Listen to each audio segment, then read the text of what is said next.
The suppressed crack echoed wrong. Jax's target dropped through her scope, but before she could exhale, granite exploded 6 inches from her face. Glass shards bit into her cheek. Her scope shattered. "Displace! Now!" Knox's roar cut through the wind as another round punched the rock where her head had been.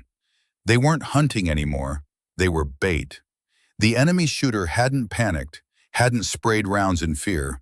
He'd waited for her muzzle flash, dissected her position like a surgeon finding a vein. Knox grunted as they slid down the ice face. Dark blood spread across his left pant leg, steam rising in the frozen air. "He's here," Knox whispered through gritted teeth, eyes scanning the whiteout above. "The surgeon.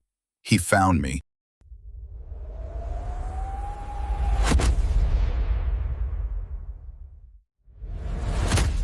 72 hours earlier, the briefing room at Bagram smelled like burnt coffee and diesel exhaust.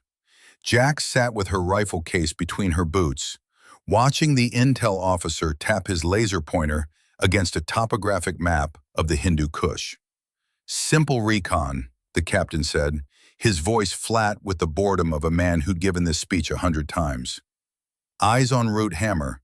We've got signals intelligence suggesting enemy supply convoys moving through this valley every 72 hours. You confirm, you call it in, air assets do the rest." Knox leaned back in his folding chair, arms crossed over his chest. At 58, Master Sergeant Garrett Knox looked like he'd been carved from the same granite they'd be sleeping on. Gray stubble, eyes that never stopped calculating angles and distances. "Weather window?" Knox asked. 48 hours of clear. Storm system moving in after that, but you'll be extracted long before. The captain clicked to the next slide. Satellite imagery, snow-covered peaks stretching to the horizon. Insertion at 2,200. Helo drops you at 9,500 feet. You climb to your OP at 11,000. Should take you 6 hours with gear. Jax studied the terrain. Steep approaches, limited cover, one primary route to the observation post. Her hand moved unconsciously to her rifle case. Inside, her M110 semi-automatic sniper system waited. Suppressed barrel, match-grade ammunition. 23 confirmed kills in 18 months, 0 misses. "Rules of engagement?" she asked. "Observe only unless directly engaged. You're ghosts up there." The captain's eyes found hers. "Sergeant Cole, I'm told you don't miss. Let's keep that record intact by not shooting unless absolutely necessary." Knox snorted. "She won't miss." The briefing ended 10 minutes later. Jax and Knox walked across the tarmac toward the armory, the Hindu Kush visible in the distance, white peaks against a darkening sky. "You ever work with a female shooter before?" Jax asked. Knox didn't break stride. "Nope." "You have a problem with it?" "I have a problem with people who can't carry their weight. You can carry yours. We're good." He glanced at her. "You really never missed?" "Not yet." "Yet," Knox repeated, nodding. "That's the right answer. Cocky gets you killed. Confident keeps you sharp." He stopped at the armory door. "We insert in 8 hours. Get your gear squared away, then rack out. It's going to be a long walk up that mountain." The Black Hawk's rotors beat the thin air like a struggling heart. Jax sat in the crew door, watching the moonlit peaks slide past below. The loadmaster held up 5 fingers. 5 minutes to insertion. Knox sat across from her, eyes closed, breathing steady. His ruck had to weigh 90 pounds, same as hers. Ammunition, cold weather gear, rations for 4 days, water, radio equipment, optical gear. Every ounce mattered at altitude. The helo flared, nose up, and settled into a hover 3 feet off the ground. They couldn't land. Too much loose snow, risk of brownout. Knox went first, dropping into the powder and moving clear. Jax followed, her boots punching through the crust into knee-deep snow. The Black Hawk lifted immediately, noise fading into the distance until only the wind remained. Knox checked his GPS, then pointed northeast. 6 hours to the OP if we're fast, Stay in my tracks, conserve energy. They moved through the darkness, Nox breaking trail, Jax following in his footsteps. The snow crunched beneath their weight, loud in the silence. At this altitude, every breath burned. Jax focused on her breathing, the rhythm of movement, the cold seeping through her layers despite the exertion. 3 hours in, Nox called a halt. They crouched behind a rock outcrop, sipping water from insulated bladders. The sky was beginning to lighten in the east, stars fading. Old school question, Nox said, his voice low. How do you make a 1,000-meter shot? Jax knew this game, testing her. Math, range, wind, temperature, altitude, Coriolis effect. Put it all in the calculator, dial the scope. Wrong. Nox's eyes reflected starlight. You make the shot by knowing your rifle like you know your own heartbeat. The calculator gets you close. Your instinct closes the deal. He took another sip. These mountains have been killing people for thousands of years. All that technology you rely on, it stops working when the batteries die or the cold cracks the circuits. Your brain and your trigger finger, that's all you can trust up here. You sound like my grandfather, Jack said. Your grandfather probably knew something. Nox stood, groaning slightly. Let's move. Sun's coming up. We need to be in position before full light. They climbed higher. The sky shifted from black to deep blue to pale gray. The observation post was a natural rock formation. 3 massive boulders creating a sheltered space with perfect visibility down into the valley below. Nox and Jax reached it as the sun broke the horizon, washing the mountains in pink and gold. Home sweet home, Nox muttered. He shrugged off his ruck with a grunt. Set up while I call in our position. Jax unpacked her rifle, assembled the bipod, checked the action. The suppressor added 14 inches to the barrel, made the weapon front-heavy, but it meant she could fire without giving away their position immediately. She arranged her ammunition, 20 rounds of match-grade 7.62 millimeter, each one hand-loaded to exact specifications. Nox finished his radio check.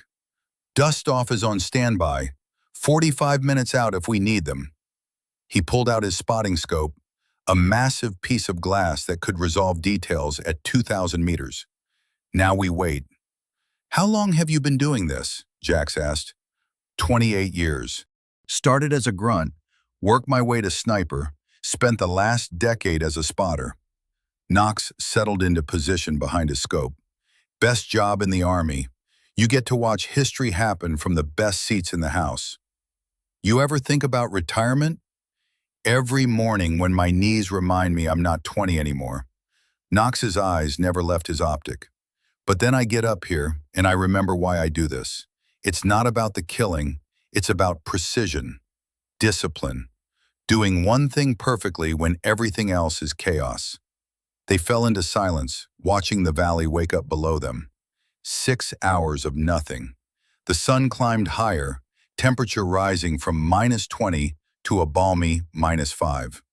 Jax rotated between watching through her rifle scope and resting her eyes, maintaining focus. Nox barely moved, a statue behind his spotting scope. At 1400 hours, Nox's voice cut the silence. Movement! 700 meters, base of the valley. Count 6 individuals. Jax swung her rifle, found the group. Through her magnified optic, she could see them clearly. Armed men, AK pattern rifles, one carrying what looked like a radio pack. Positive identification, Nox said. Combat-age males, military gear, weapons. 1, 2, 3. The guy in the middle, that's our target. Jax centered her reticle on the indicated man. Older, maybe 45, gray beard, giving orders to the others. Not just a fighter, a commander. Range? She asked. Nox clicked through his calculations. 802 meters. Wind, 3 miles per hour from the east, steady. Temp -5, altitude 11,000 feet on us, 9,500 on target. He paused. Angle is steep, don't forget to compensate. Jax dialed her scope. The reticle shifted, now perfectly calibrated. She controlled her breathing, slowing her heart rate. At this distance, even a heartbeat could throw off the shot. "This is a judgment call," Knox said quietly. "He's a commander, but we're not supposed to engage unless threatened. Your call, Sergeant." Jax watched the target through her scope. He was pointing at a map, organizing movement. How many American soldiers would die because of his next orders? How many Afghan civilians? "He's a legitimate military target," she said. "We're in a combat zone. I'm taking the shot." "Solid copy. Wind steady. Target stationary. Send it when ready." Jax exhaled half her breath, held it. The reticle settled on the target's center mass. She pressed the trigger straight back, smooth, no jerk. The rifle pushed into her shoulder with its familiar recoil, the suppressor reducing it to a gentle shove. Through the scope, she watched the target drop. Instant, clean. The men around him scattered, looking for threats they couldn't see. "Hit. Center mass," Knox confirmed. "Target down. Good." The granite exploded. Jax felt the impact before she heard the sound. Rock shards biting into her face, her scope disintegrating in a shower of glass and metal. She rolled left instinctively, Knox's roar filling her ears. "Displace, now! Counter sniper!" Another round cracked past, so close she felt the pressure wave. Knox grabbed her drag strap, hauling her backward into cover. They scrambled down the reverse slope of their position, sliding on loose scree. "He was waiting," Knox panted, "waiting for you to shoot. He saw your flash, calculated your position, and fired back before you could move." Jax's face stung where rock fragments had cut her. Her rifle's scope was destroyed, but the weapon itself seemed intact. "Who the hell puts a counter sniper on a supply patrol?" "Someone who knew we were coming." Knox's eyes were wide, scanning the ridgelines above them. "We're compromised. We need to—" The impact was thunder and lightning merged.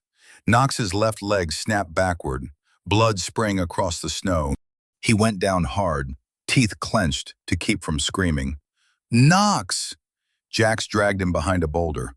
The bullet had punched through his calf, through and through, but the exit wound was massive. She could see bone fragments in the torn flesh. "Tourniquet!" Knox gasped.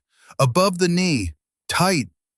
Her hands moved automatically, pulling the cat tourniquet from her kit, wrapping it high on his thigh, twisting the windlass until the bleeding slowed to a seep.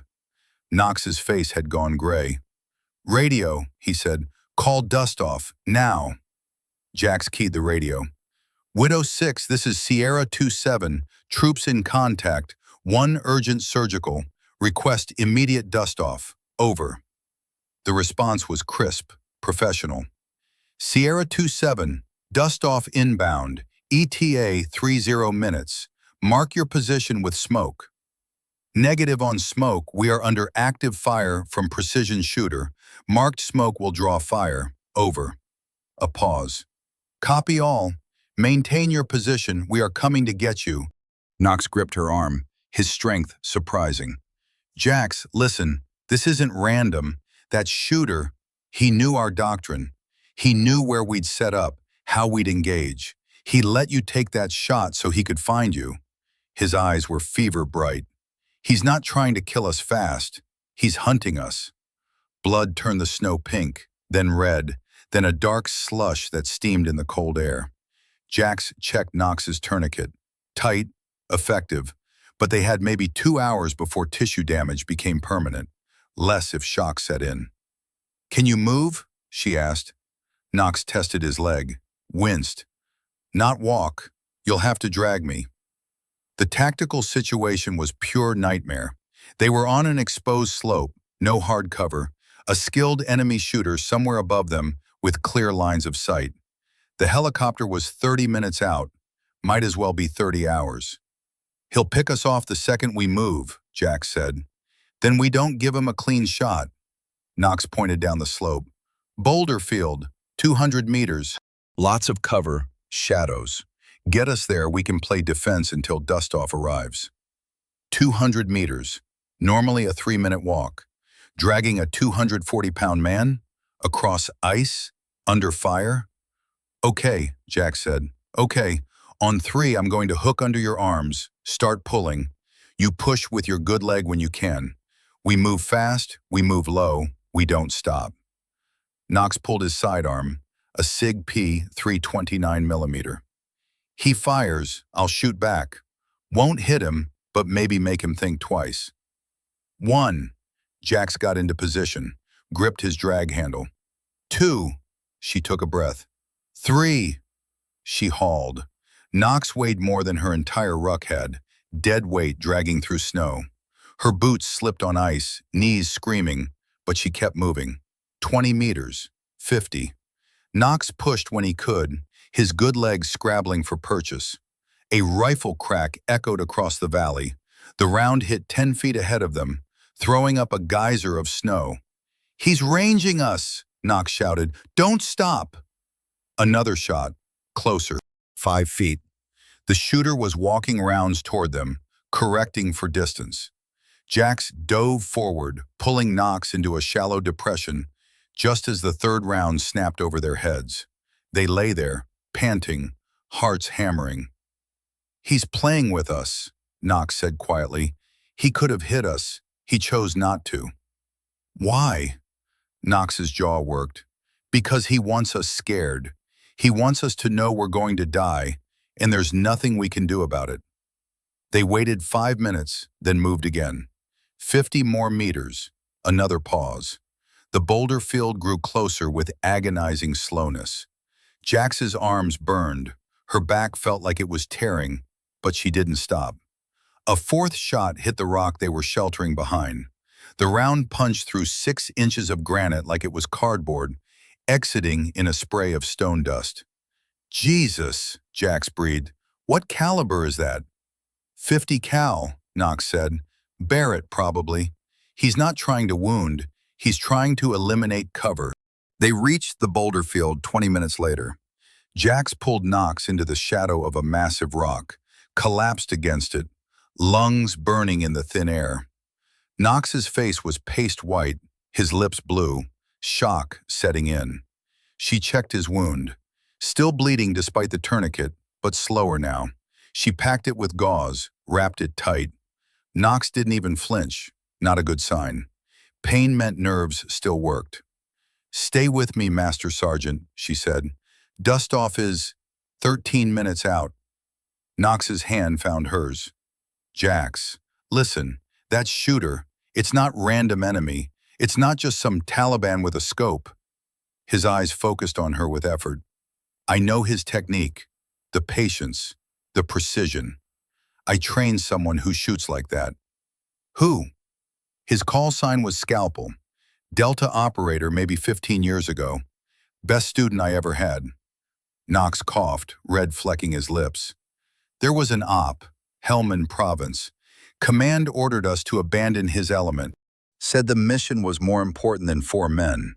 I followed orders. Knox. He survived, but his team didn't. 4 good men died because I left them." Knox's grip tightened. "If that's him up there, he's not here for the war. He's here for me." The boulder field offered cover but no escape. Jax counted the minutes. 10 until dust off. Then 9. 8. Knox had slipped into semi-consciousness, muttering orders from old missions. His skin was cold and clammy, textbook shock. She wrapped him in her poncho liner, tucked it around his body, trying to preserve heat. She scanned the ridgelines through her rifle's backup iron sights, useless at this range, but better than nothing. The enemy shooter hadn't fired in 12 minutes, either repositioning or waiting for them to move again. The radio crackled. "Sierra 27, Widow 6, 3 minutes out. Can you mark your position?" Jax keyed the mic. "Negative, we are still under..." A distant crack. The radio exploded in her hand, plastic and circuits flying. She dropped it, numb fingers checking for damage. No blood. The round had hit the radio itself, not her hand. But that meant, "He can hear us," Knox mumbled, suddenly lucid. "Must have a scanner. He knows dust-off is coming. The helicopter would have to hover, couldn't land in this terrain. That meant they'd have to move to an open area, fully exposed, while a hoist lowered. 30 seconds of vulnerability, an eternity under precision fire. "New plan," Jack said. "I'm going to find that son of a bitch and kill him." "With what? Your rifle's got no scope, and he's probably 800 meters away on high ground." "Then I get closer." Knox grabbed her wrist with surprising strength. "You won't make it 50 feet. He'll cut you down. And then I'll die here, and Dustoff will leave because it's too hot, and he'll have won." His eyes locked on hers. "We survive together, or we die together. But we don't give him what he wants." The Black Hawk's rotors echoed off the valley walls. Close now, maybe 2 minutes. Jax looked at the open area 30 meters away, a flat space where snow had been blown clear by wind, perfect for a hoist extraction, perfect kill zone. "I'll use smoke," she said. "Create concealment. We get to the LZ undercover. Get you on that hoist." "He'll shoot through the smoke. Thermal optic." "Not if we're moving fast enough." Jax pulled her last smoke grenade. Purple smoke, the color they'd briefed for extraction. "You still have that SIG?" Knox pulled the pistol from his holster. 15 rounds. What are you thinking?" "I'm thinking you're going to shoot at his position while I drag you. Make him keep his head down for 30 seconds. "I can't see him." "You don't need to hit him. You need to make him human. Make him flinch." Jax checked the smoke grenade pin. "On my mark, you dump the whole magazine up at those ridgelines. I pull. We get to that LZ, Dustoff drops the hoist, we're gone." The helicopter appeared over the southern ridge, nose down, hauling toward them. The door gunner waved. He saw them. "Now or never, Master Sergeant." Knox's thumb dropped the SIG's safety. "Do it." Jax pulled the pin, tossed the smoke grenade toward the LZ. Purple smoke erupted, thick, spreading fast in the wind. She grabbed Knox's drag handle, hauled him upright, and ran. Knox fired. 1, 2, 3 shots aimed at nothing, aimed at everything, just making noise, making threat. Jax's legs pumped, dragging him across the snow. 30 meters, 20, the smoke engulfing them, purple haze in her eyes. The helicopter's hoist descended, the penetrator spinning at the end of its cable. 15 meters, 10. A massive round cracked through the smoke, so close Jax felt the heat. Knox fired his last 3 rounds in response. 5 meters. Jax grabbed the penetrator, hooked Knox's harness. "Pull him up!" she screamed at the crew chief above. The winch engaged, Knox lifting, spinning, blood dripping from his leg. Another round snapped past. The door gunner opened up with his M240, brass raining down, suppressive fire at a target he couldn't see. Knox disappeared into the helicopter. The penetrator dropped again. Jax grabbed it, hooked herself in. "Go, go, go!" The winch pulled. She rose through the purple smoke, spinning, rifle dangling from its sling. The ground fell away. 20 feet. 40. She saw him, just for a second through a gap in the smoke. A figure on the ridgeline, 800 meters out, standing. Not hiding, standing, watching her rise into the helicopter. Calm, patient. And then the smoke closed again. Hands grabbed her, pulled her into the crew door. The helicopter banked hard, rotors screaming, diving for the valley floor to get out of the shooter's line of fire. Jax lay on the floor, gasping. Knox was already getting treatment from the flight medic. IV lines running, pressure bandages. He'd make it. They'd both make it, but the image wouldn't leave her mind. That figure on the ridgeline, standing, watching, waiting. The Black Hawk leveled out, hugging the terrain, pilot using the mountains for cover. Jax sat with her back against the bulkhead, watching the medic work on Knox. Blood pressure stable, pulse strong. The tourniquet had saved his life. Knox's eyes opened, found hers. Even in his condition, she saw the calculation behind them. "You saw him," Knox said. It wasn't a question. Just for a second. Was he running? Taking cover? Jax shook her head. Standing, watching us leave. Knox closed his eyes. That's him. That's Scalpel. He wanted you to see him. Wanted you to know this isn't over. He coughed, winced. How much ammo you got left? She checked. Her rifle's magazine, plus 3 spares. 80 rounds of 7.62 millimeter. Knox's SIG was empty. I've got my rifle ammo, no pistol rounds. Scopes destroyed, Knox said. You're down to iron sights. Against a precision shooter at range. He tried to laugh, ended up coughing again. We're in trouble. The crew chief leaned over. ETA to Bagram, 20 minutes. We'll have you in surgery within the hour, Master Sergeant. Negative, Knox said. Everyone stopped. The medic, the crew chief, even Jax.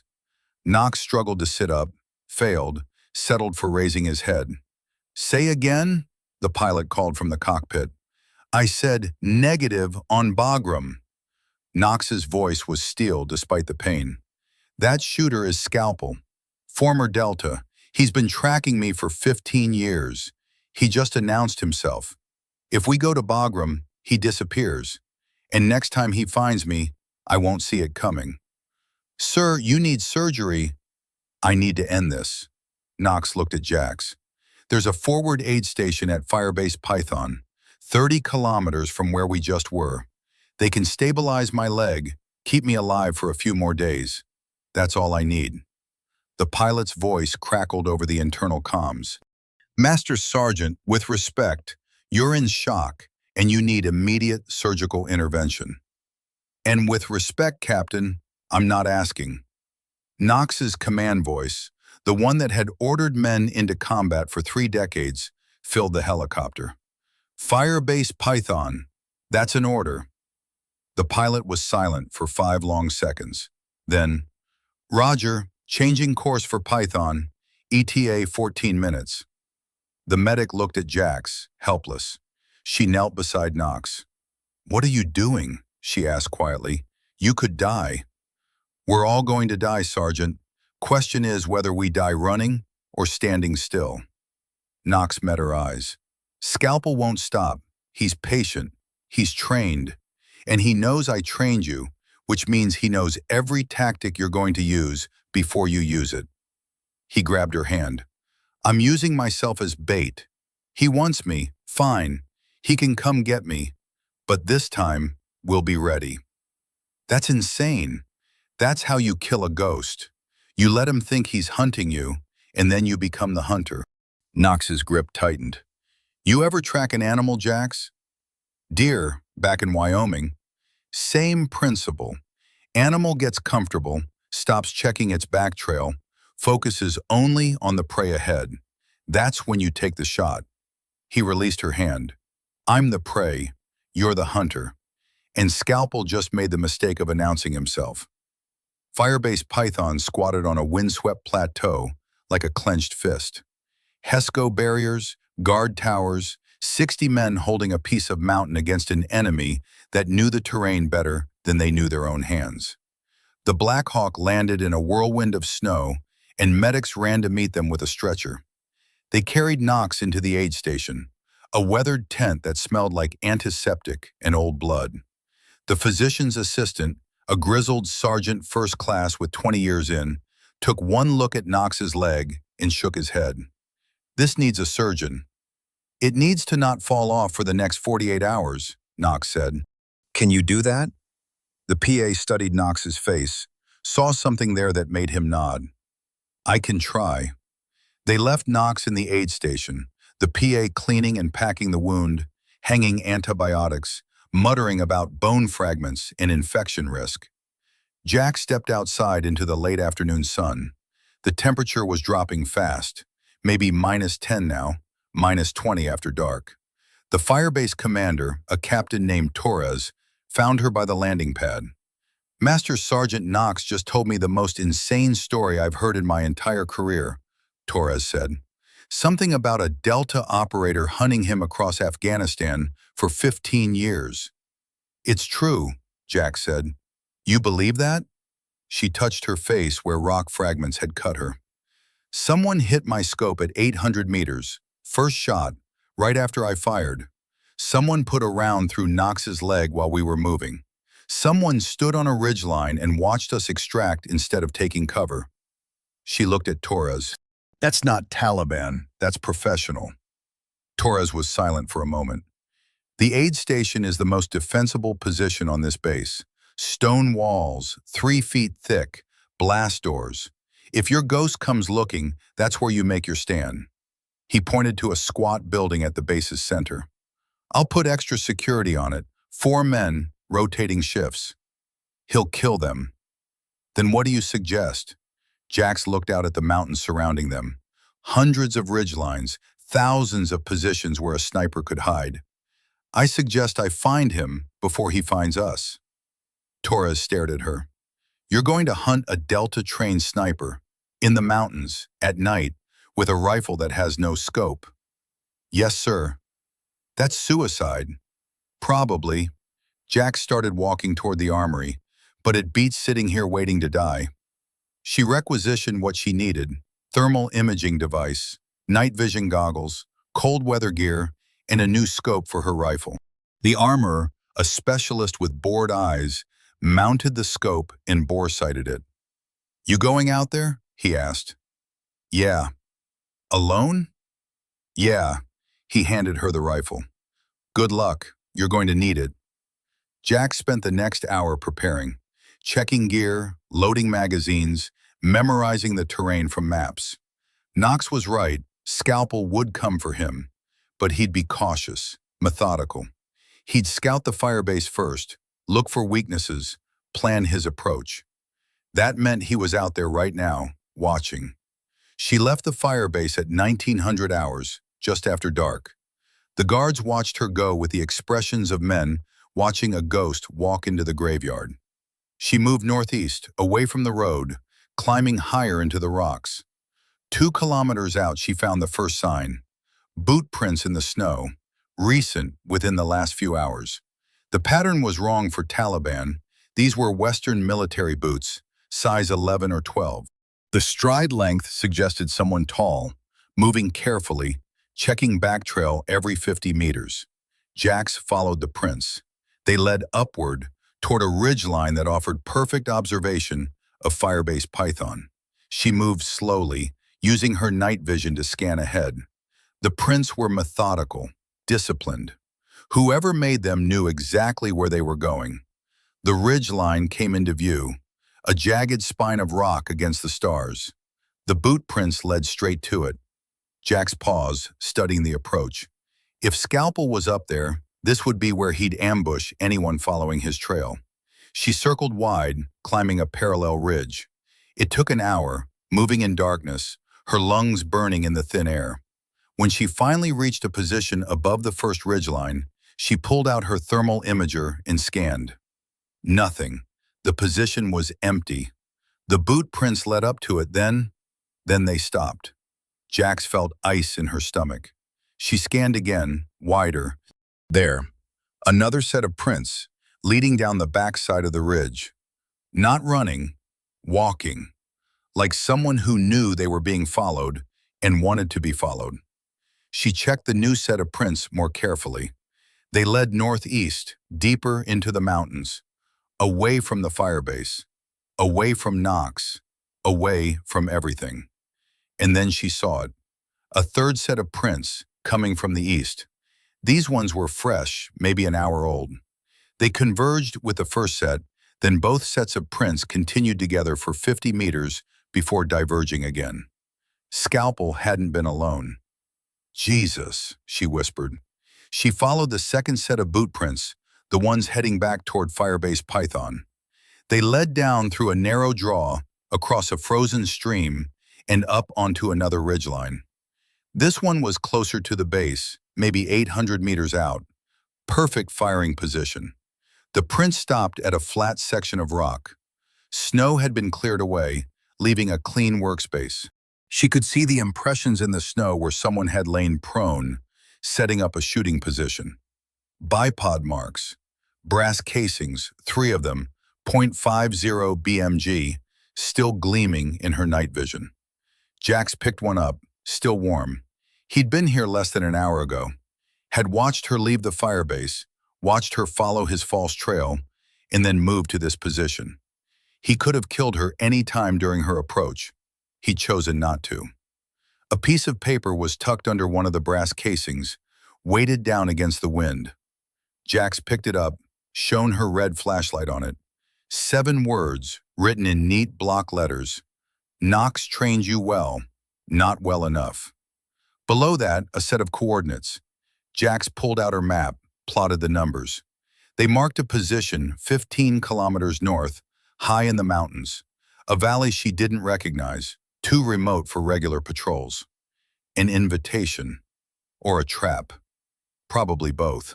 She folded the paper, tucked it into her pocket, and started the long walk back to Firebase Python. Knox was awake when she returned, propped up in a cot in the aid station. The PA had done good work. The leg was immobilized, wrapped, draining tubes collecting fluid. Knox's color was better, eyes clear. The IV antibiotics were working. "You look like you saw a ghost," Knox said when she walked in. Jax dropped the brass casing and the note on his cot. He picked them up, studied them, and went very still. "He left these for you?" Knox asked. "On a ridgeline overlooking the base. He watched me leave, let me follow a false trail, then left that as a message." Jax pulled out her map, showed him the coordinates. "He wants us to meet him here." Knox studied the map. "That's the coast valley. Bad terrain, no support, totally isolated." He looked up at her. "It's the perfect place for an ambush. Or the perfect place to end this." "Jax, you can't. He's not going to stop." She sat down on the edge of the cot. "You said it yourself. He's been hunting you for 15 years. He's patient, methodical. If we don't face him now, he'll pick us off one at a time, whenever he wants. We'll spend the rest of our lives looking over our shoulders." Knox was quiet for a long moment. "There's something I haven't told you about Scalpel." "What?" "His real name." Knox closed his eyes. "It's not classified anymore. Operation got declassified 5 years ago. All the players are public record now. But I never told anyone because—" He opened his eyes. "Because I was ashamed." Knox. His name was Sergeant First Class David Werner, from Montana. Married, 2 kids. Joined the Army at 18, made it to Delta by 30. Best natural shooter I've ever seen. Better than you, better than me, better than anyone. Knox's hands clenched. The op was a target interdiction in Helmand. High-value target, time-sensitive intel. Werner's team was providing overwatch while we moved in. But the intel was wrong. The target wasn't where he was supposed to be, and we got ambushed. Bad. We had to extract immediately or lose the entire element. Jax waited. Command said we couldn't wait for Werner's team. Said 4 men weren't worth risking 40. I was the senior NCO on the ground. The decision was mine. Knox's voice cracked. I gave the order. We left. Werner's team got overrun. 3 men died in the next 5 minutes. Werner survived another 6 hours before extraction could get back in. He killed 18 enemy fighters with a broken leg and no ammunition left, using their own weapons. By the time we pulled him out, he'd lost 60% of his blood volume. But he survived. He survived.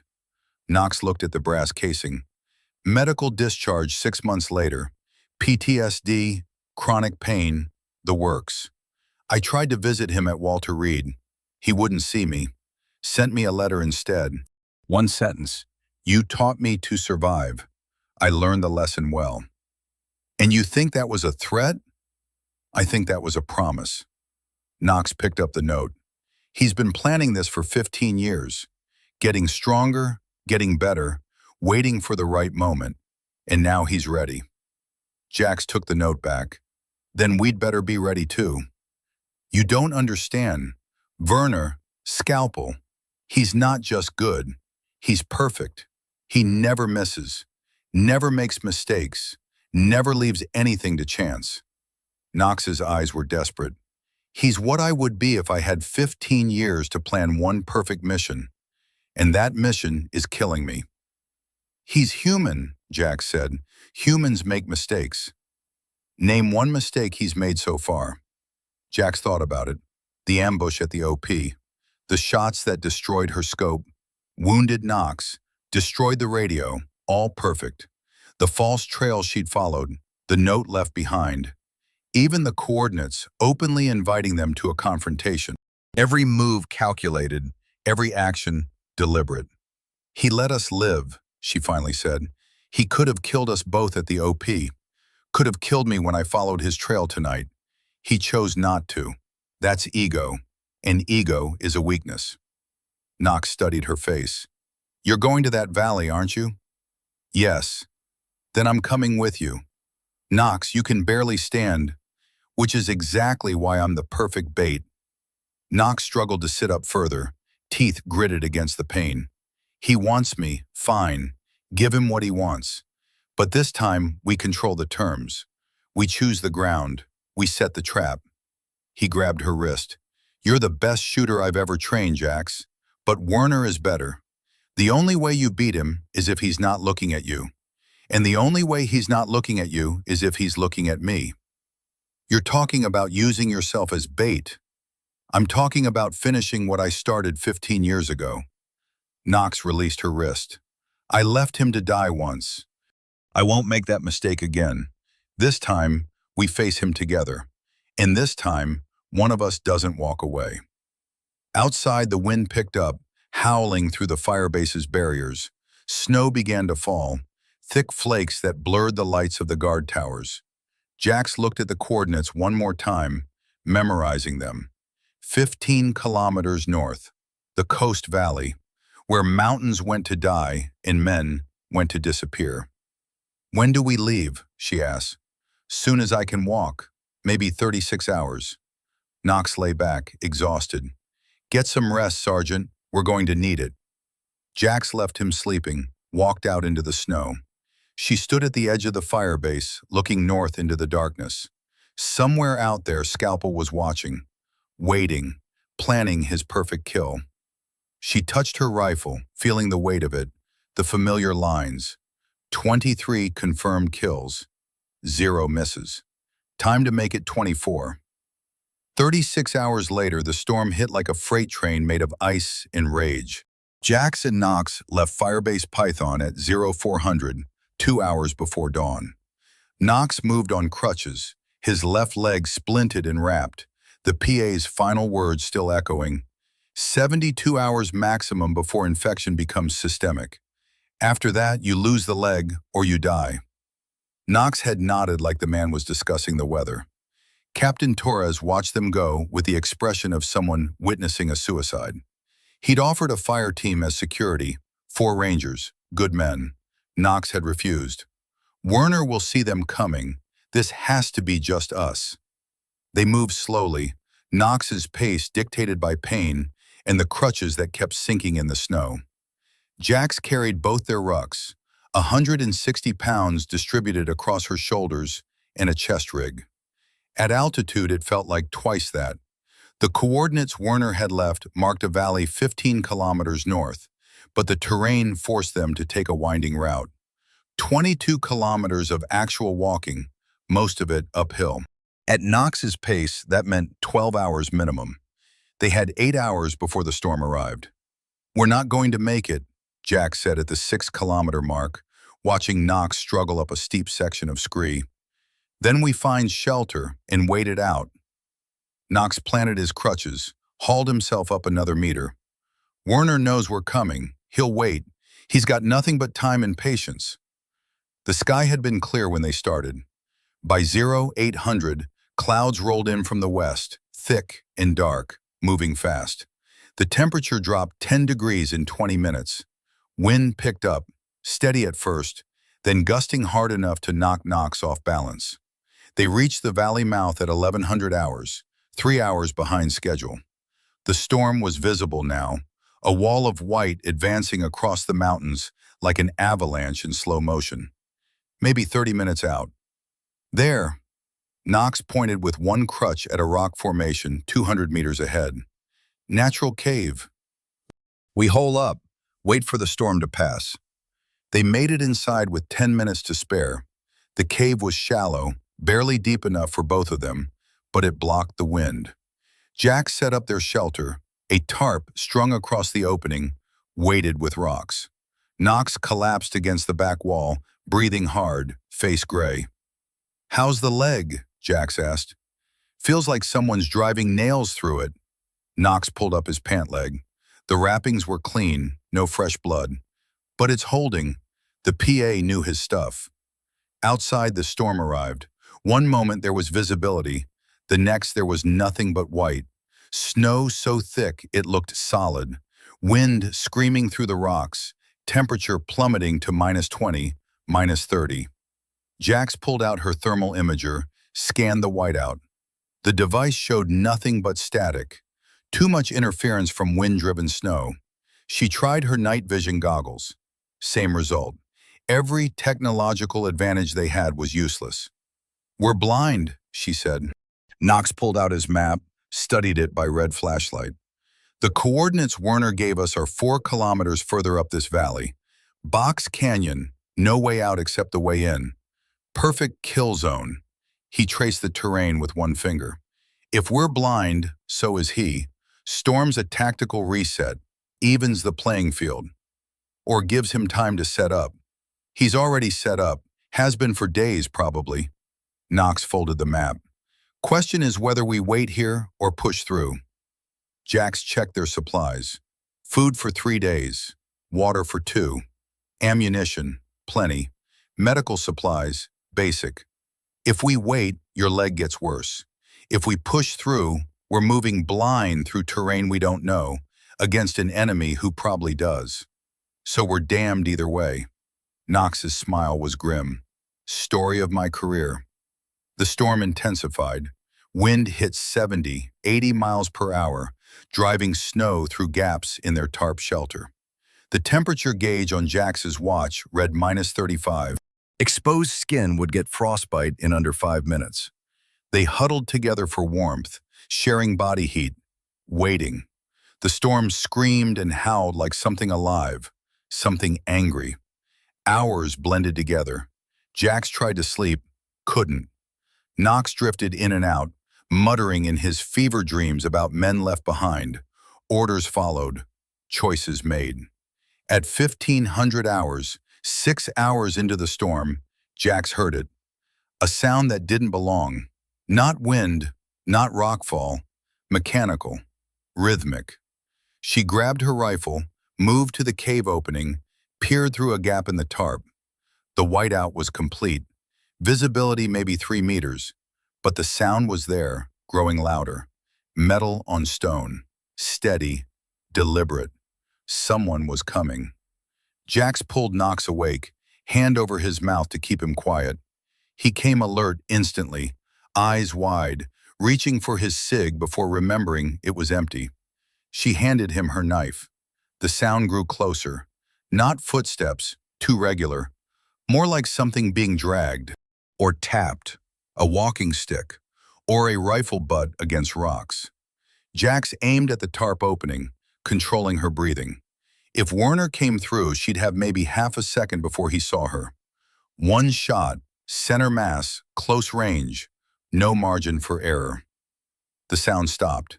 Silence, except for the wind. Jax waited, finger on the trigger, heart hammering. 5 seconds, 10, 30. Then from outside, amplified somehow over the storm, "I know you're in there, Knox." Werner's voice, calm, almost friendly. 15 years. 15 years I've been waiting for this." Knox's hand found Jax's shoulder, squeezed. "Don't respond. Don't give away position." "I want you to know something." Werner's voice moved, circling their position. "The 3 men who died with me, Jackson, Rivera, Chen, they called for you, begged for exfil. Command refused. You refused." Knox's face was stone, but his hand trembled on Jax's shoulder. Jackson bled out in my arms. Took 14 minutes. Rivera burned when they hit us with RPGs. Chen, Werner's voice caught, just for a second. Chen got captured. They sent us the video 2 days later. What they did to him. Jax felt Knox try to stand, stopped him with a hand signal. Stay. Down. So I want you to understand, Knox, this isn't about orders or duty or the mission. This is about 3 good men who died alone because you decided they weren't worth saving. The voice stopped. The sound of metal on stone resumed, moving away, fading into the storm. Knox was shaking, not from cold, from rage, from grief, from 15 years of guilt finally given voice. He's in your head, Jax whispered. That's the tactic. Make you emotional, make you stupid. He's right. Maybe, but that was 15 years ago. Right now we have a mission. Stay alive, complete the objective. Knox looked at her. The objective is killing Werner. No, the objective is going home. Jax checked her rifle, press-checked the chamber. Werner dies if he has to, but we don't die for him. They waited another 2 hours. The storm showed no signs of breaking. Jax checked their water, half gone. Food was fine, but water was life in this cold. The physical exertion, the altitude, the constant shivering to generate heat, all of it dehydrated faster than thirst could register. At 1700 hours, with 4 hours of daylight theoretically left but visibility still zero, Jax made the call. We move. Knox looked at her. Into that? Werner's out there. He knows where we are. If we stay, he picks the moment. If we move, at least we're making him react. She helped Knox to his feet, handed him his crutches. 4 kilometers to the coordinates. In this storm, that's maybe 4 hours. We move slow, stay together, follow the valley floor. And if we run into Werner? Jax chambered around. Then the waiting's over. They stepped out of the cave into hell made of ice. The wind hit like a physical force, trying to tear them off their feet. Snow drove horizontally, stinging exposed skin, building up on their clothing. Visibility was less than 2 meters. Jax could barely see Knox moving beside her. She took point, using a compass to navigate, north-northeast following the valley. Knox came behind, one hand on her pack strap, letting her break trail. Every step was work. The snow was waist-deep in places, crusted over in others. Jax would punch through, flounder, drag herself out, take another step. 200 meters in, her rifle jammed. She'd been keeping it under her parka to protect it from the cold, but moisture from her breath had condensed on the metal. The bolt was frozen solid. She tried to cycle it, felt metal stick. Tried harder. The bolt wouldn't move. Shit. She ducked behind a rock, Knox following. Pulled the rifle out, tried to clear it. The bolt was frozen at the battery of arms position. Half open, half closed. Completely useless.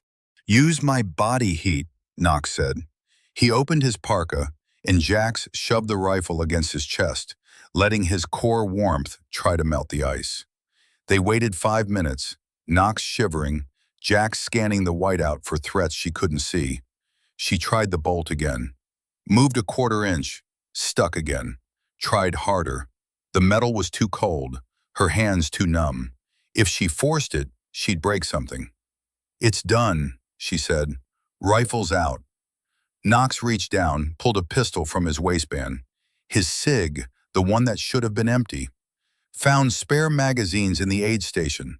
Borrowed them. Knox, you can barely stand. You can't shoot? Watch me. He racked the slide one-handed, smooth as silk. 15 rounds, not much, but better than nothing. Jax wanted to argue, couldn't. Her rifle was frozen. Knox's pistol was their only weapon. A 9mm handgun against a precision rifle in a whiteout at 20 below. The math was brutal. We keep moving, she said. Get to those coordinates, find cover, wait for the storm to break. Then we rearm, refit, and end this. They pushed deeper into the valley. The terrain rose, then fell, then rose again. Jax lost track of time. Everything was white, cold, wind, the endless labor of movement.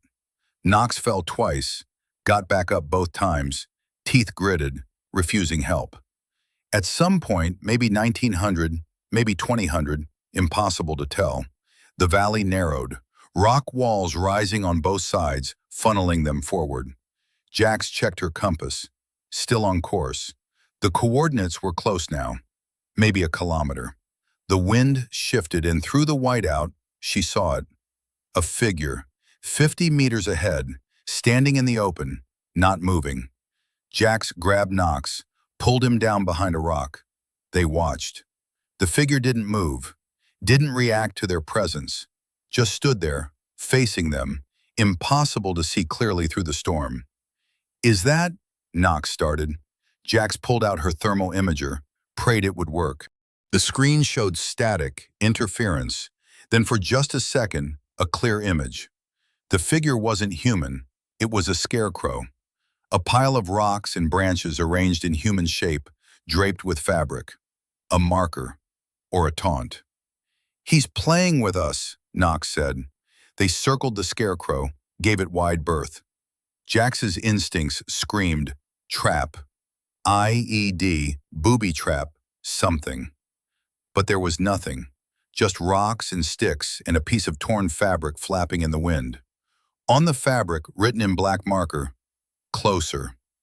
They found 3 more scarecrows over the next hour, each one marking the path deeper into the valley, each one with a message. Closer. Almost. Not long now. Werner was herding them, guiding them exactly where he wanted them to go. Jax knew it, Knox knew it, but what choice did they have? Turn back meant dying in the storm. Forward meant walking into a trap. They chose forward. The valley walls closed in tighter. The terrain became broken, chaotic. Massive boulders, ice-covered rock faces, snowdrifts that could hide anything. Visibility remained 0. Jax's watch said 2100 hours. They'd been moving for 10 hours. Knox was beyond exhaustion, moving on will alone. The 4th scarecrow stood at the entrance to a narrow defile. 20 feet wide, rock walls rising straight up on both sides. A perfect kill zone. The message this time was different. "Leave Knox. Walk away. This is your only chance." Jax read it twice, felt ice that had nothing to do with temperature. "He's offering you an out," Knox said quietly. "He doesn't want you, just me." "No." "Jax, listen." "No." She grabbed his parka. "I didn't drag you through 8 kilometers of blizzard to leave you now. We go together, or we don't go." Knox searched her face, found something there that made him nod. Okay, but if it goes bad, we make sure he doesn't walk away either." Jax checked Knox's pistol, made sure a round was chambered. 15 rounds, make them count. They entered the defile. 30 steps in, the megaphone clicked on. "Disappointing." Werner's voice echoed off the stone walls, impossible to pinpoint direction. "I gave her a chance to live. You should have taken it, Sergeant Cole." Jax froze. He knew her name, rank, had been researching her. Jax Cole, Wyoming, sniper school honor graduate, 23 confirmed kills. A pause. 23? That's impressive. Knox taught you well. Knox's hand tightened on his pistol. But Knox taught me first. Everything you know, I knew 15 years ago. Everything you can do, I can do better. Jack scanned the walls, looking for a position, a muzzle flash, anything. Nothing, just white and stone and wind. "I could have killed you both already. The ridgeline outside Firebase Python, a dozen times during your walk here." Werner's voice was calm, almost gentle. "But where's the justice in that? Knox deserves to understand what he did. Deserves to feel what Jackson felt, what Rivera felt, what Chen felt." Stop listening, Jax whispered to Knox. It's psychological warfare. He's trying to break you. But Knox was already broken. 15 years of guilt had cracked him, and Werner's words were just driving in the wedge. Do you remember their faces, Knox? I do. I see them every night. Jackson was 24, engaged, was going to get married in June. Rivera had 2 kids, sent his whole paycheck home to them. Chen, Werner's voice finally showed emotion. Chen was my friend, my brother. Knox sagged against the rock wall. Jax tried to hold him up, felt him slip down to a sitting position. I'm sorry. Knox's voice was barely audible over the wind. Sorry? Werner's laugh was broken glass. Sorry doesn't bring them back. Sorry doesn't erase their screams. Sorry is what you say when you spill coffee, not when you murder your own men. It wasn't murder, Jax shouted at the walls. It was a command decision in combat. People die in war. Silence. Then, you sound just like him, Sergeant. Cold, logical, prioritizing the mission over the men. A pause. Knox trained you too well. You've become just like him. Good, Jax said, because Knox is the best soldier I've ever known. And if you're going to kill us, you'll have to earn it. More silence. Then the megaphone clicked off. The storm swallowed them again. They waited in the defile for 20 minutes. No shots, no voice, just wind and snow and the sense of being watched from every direction at once. We need to keep moving, Jax finally said. Sitting here makes us targets. Knox didn't respond. He sat against the wall, eyes unfocused, lost somewhere in the past. Knox, she shook him. Master Sergeant, I need you here, now. His eyes focused on her. He's right, you know. It was murder. I chose 40 men over 4. Made the math, pulled the trigger on their lives. That's what command is, deciding who lives and who dies. And you'd do it again, because that's the job. Would I? Knox's laugh was bitter. I don't know anymore. I've spent 15 years telling myself it was the right call. But looking at you, seeing what I've turned you into, cold, efficient, willing to sacrifice anything for the mission, I wonder if I've just been training killers, manufacturing monsters. Knox, you're in shock. The cold, the injury, the psychological pressure. I'm lucid for the first time in 15 years. He grabbed her hand. Leave me here. Take my pistol. Go back to Firebase Python. Werner will kill me, but he'll let you go. He said so. And I don't believe him. Why not? Because he's been planning this for 15 years. You think he doesn't have a contingency for me? Jax pulled Knox to his feet. We finish this together. That's an order, Master Sergeant. Knox almost smiled. Since when does a sergeant give me orders? Since you started talking about giving up. She handed him his crutches. Now move your ass. We've got a monster to kill. They emerged from the defile into a wider section of valley. The storm was weakening, wind down to 40 miles per hour, snow thinning slightly. Visibility improved to maybe 10 meters. Jax could see the valley floor now, could make out terrain features. The coordinates were close, maybe 300 meters. We're almost there, she said. Whatever he's got planned, it's going to happen soon. Knox nodded, scanning the area with new focus. Box Canyon, you said. Only one way in or out. According to the map. Then we need to control the entrance. Set up a fallback position. If it goes bad, we retreat, deny him the canyon, force him to come to us on our terms. It was the first tactical thinking Knox had shown in hours. Jax felt hope flicker. They found the box canyon 5 minutes later. The entrance was narrow, 15 feet wide, rock walls rising 200 feet on each side. Beyond it, the canyon opened into a bowl maybe 200 meters across, surrounded by cliffs. No way out except back through the entrance. Perfect kill zone, Knox muttered. We go in there, we don't come out. Jack studied the terrain. Knox was right. The canyon was a death trap, but Werner's coordinates pointed directly into it. Whatever he had planned, it was in there. "We need to," Jack started. Knox's hand clamped over her mouth. He pointed up at the canyon wall. There, barely visible through the thinning snow, was a hide. A sniper's position, carved into the rock face 50 feet up, covered with a white tarp that blended perfectly with the snow. Professional, invisible unless you knew where to look. And the tarp was moving. Someone was in there. Knox brought up his pistol, sighted carefully despite the shaking in his hands. 15 yards, steep angle, moving target behind concealment. Impossible shot for a pistol. He fired anyway. The round sparked off rock 5 feet from the hide. The tarp stopped moving. Knox fired again, closer, then again. The tarp burst open and a figure rolled out, rappelling down the rock face. Not running, controlled descent, fast but precise. The figure hit the ground 60 feet away, rose to a crouch. Werner. He was smaller than Jax expected. 5'10", maybe 170, dressed in white cold weather gear that made him almost invisible. He held a rifle, Barrett M82, .50 caliber, exactly what Knox had predicted. But he wasn't aiming it, he was watching them. Knox fired his 4th round, miss. 5th, 6th. Werner didn't move, didn't flinch. 7th round, click, empty magazine.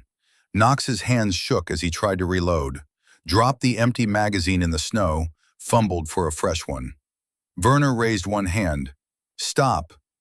"Don't," he called across the distance. "Next magazine you load, I put a round through your head before you chamber it." Knox froze, fresh magazine in hand. "Drop the pistol. Kick it away." Knox looked at Jax. She nodded. He dropped the cig, kicked it. The pistol disappeared into a snowdrift. Werner started walking toward them, slow, confident. His rifle was slung across his back. He wasn't even holding it anymore. "Jax," Knox whispered. "Run." "No. That's an order." "I don't follow suicidal orders, Master Sergeant." Jax stepped in front of Knox, putting herself between him and Werner. "You want him, you go through me." Werner stopped 20 feet away, close enough that Jax could see his face now. Weathered, scarred, ice in his beard. Eyes that had seen too much and remembered everything. "I had hoped you'd be smarter," Werner said. He didn't shout anymore, didn't need to. "I don't want to kill you, Sergeant Cole. You didn't make the choice. You're just a victim of Knox's training." "I'm nobody's victim." "Then you're a fool." Werner's hand moved to his sidearm. "Last chance. Walk away. Live your life. Have a career. Maybe even make it home someday." Jax thought about home. Wyoming. Mountains that looked like these but felt different. Family waiting. A life beyond war. She thought about all of it for exactly 2 seconds. "No." Werner nodded like he'd expected that answer. "Okay, then you die too." He drew his pistol, smooth, fast, professional. Jax had no weapon, no cover, nowhere to run. Knox was behind her, couldn't move fast enough to matter. Werner's finger tightened on the trigger. And Knox tackled Jax, driving her sideways into a snowdrift just as Werner fired. The rounds snapped through the space where her head had been. They rolled, Knox on top of her, shielding her with his body. Jax heard Werner's footsteps crunching through snow, coming closer. Then a new sound. Rotors. Helicopter. Close. Werner looked up toward the sound. Cursed. A Black Hawk appeared through the thinning storm, door gunner visible in the crew door. Not dust-off, an armed bird, miniguns mounted on both sides. "Break contact," a voice boomed over the helicopter's external speakers. "This is Firebase Python, response team. Break contact now." Werner looked at the helicopter, then at Knox and Jax, then back at the helicopter, making calculations. The Black Hawk was armed, he was exposed, and the storm was clearing. In another 5 minutes, they'd have thermal imaging on him. He ran. Not toward the canyon, toward the cliffs. Found a crevice, slipped into it, disappeared. The Black Hawk circled, searching. The door gunner scanned with his optic, shook his head, lost him. The helicopter landed 50 meters away. Captain Torres jumped out, followed by 4 Rangers. "We tracked your movement on GPS," Torres shouted over the rotors.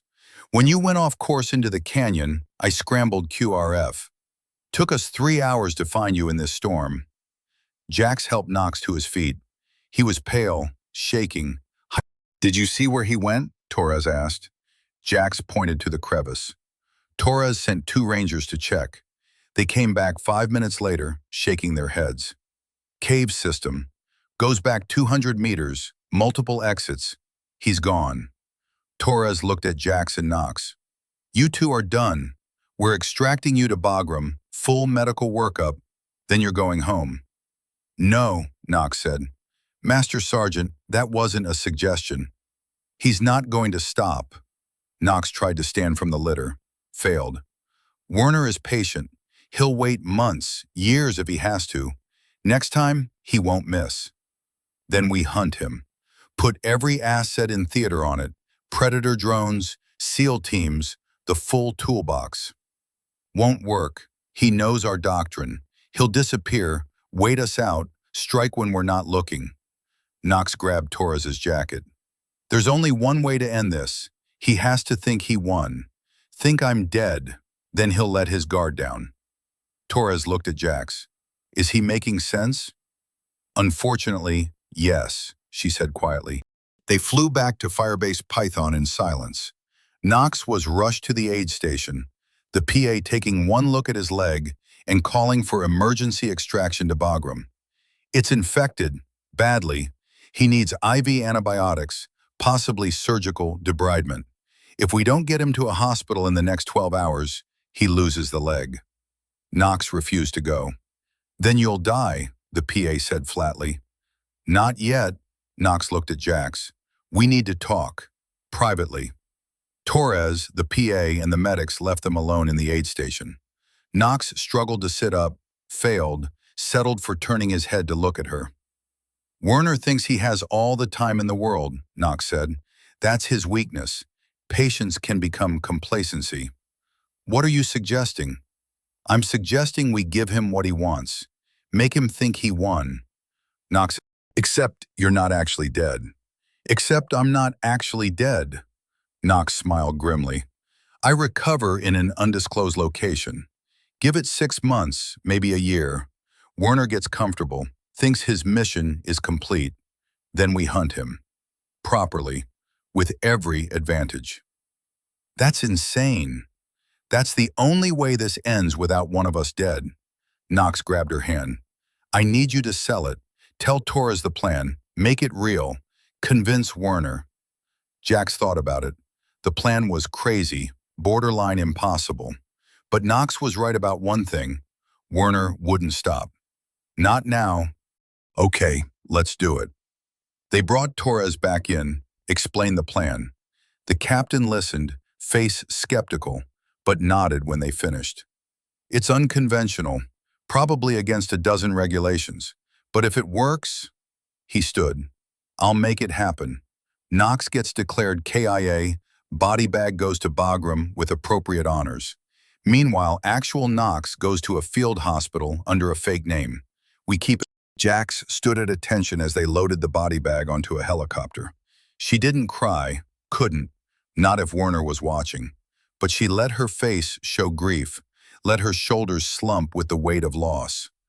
She packed his gear, sent it home to his family.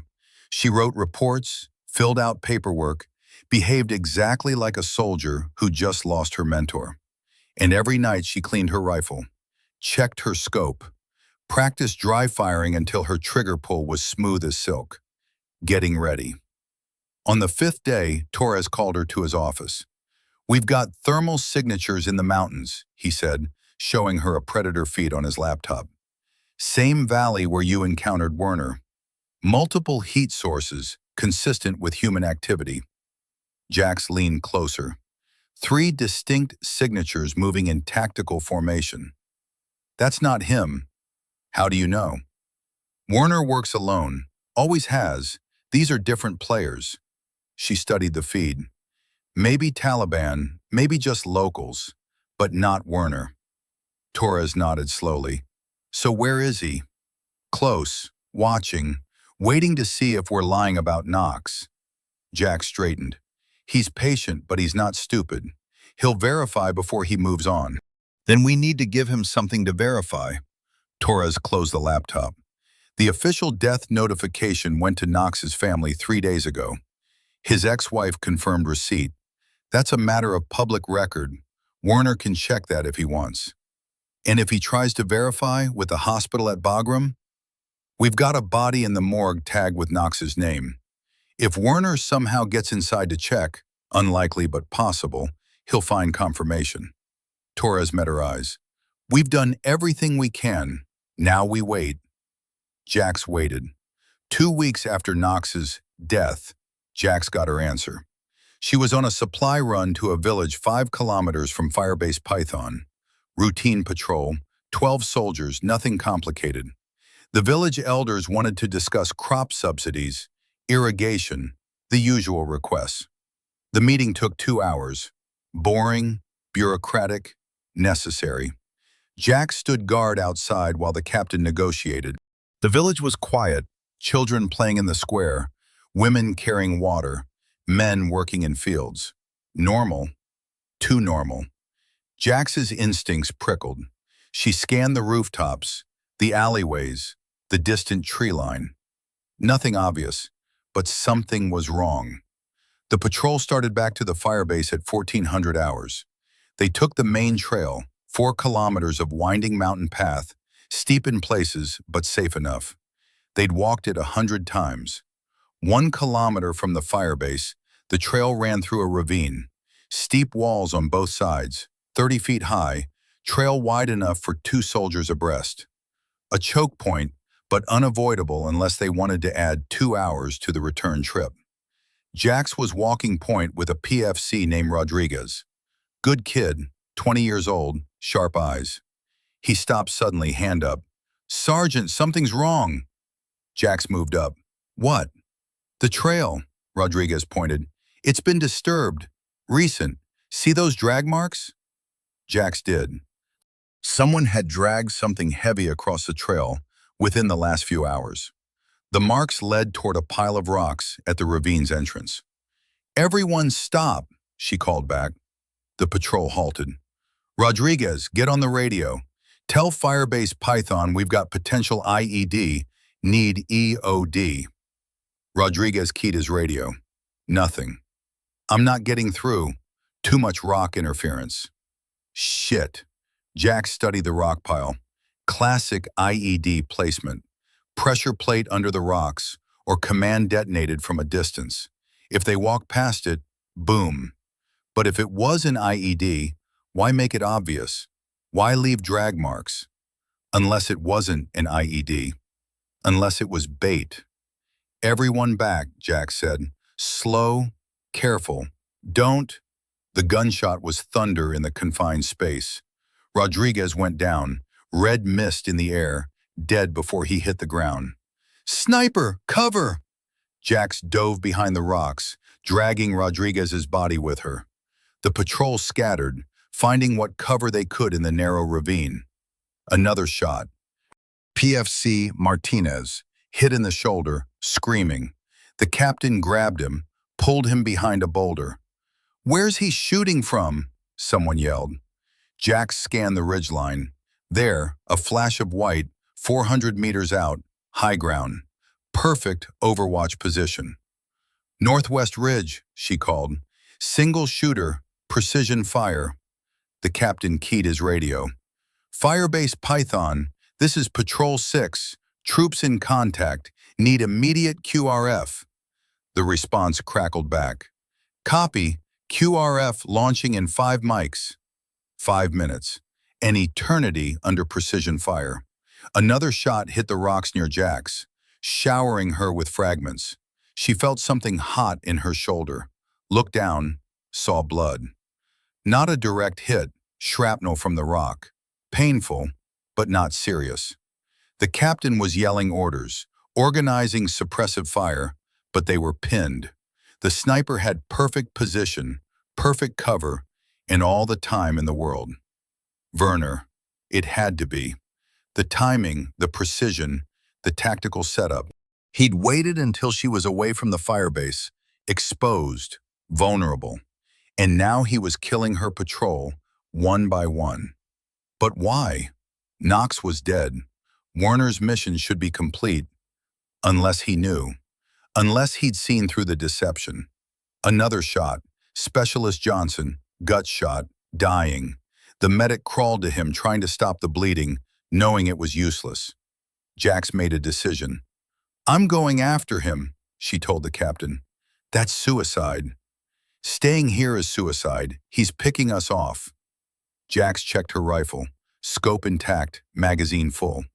"I circle around, climb that ridge from the backside, get a shot. You keep his attention here." "Jax, do it."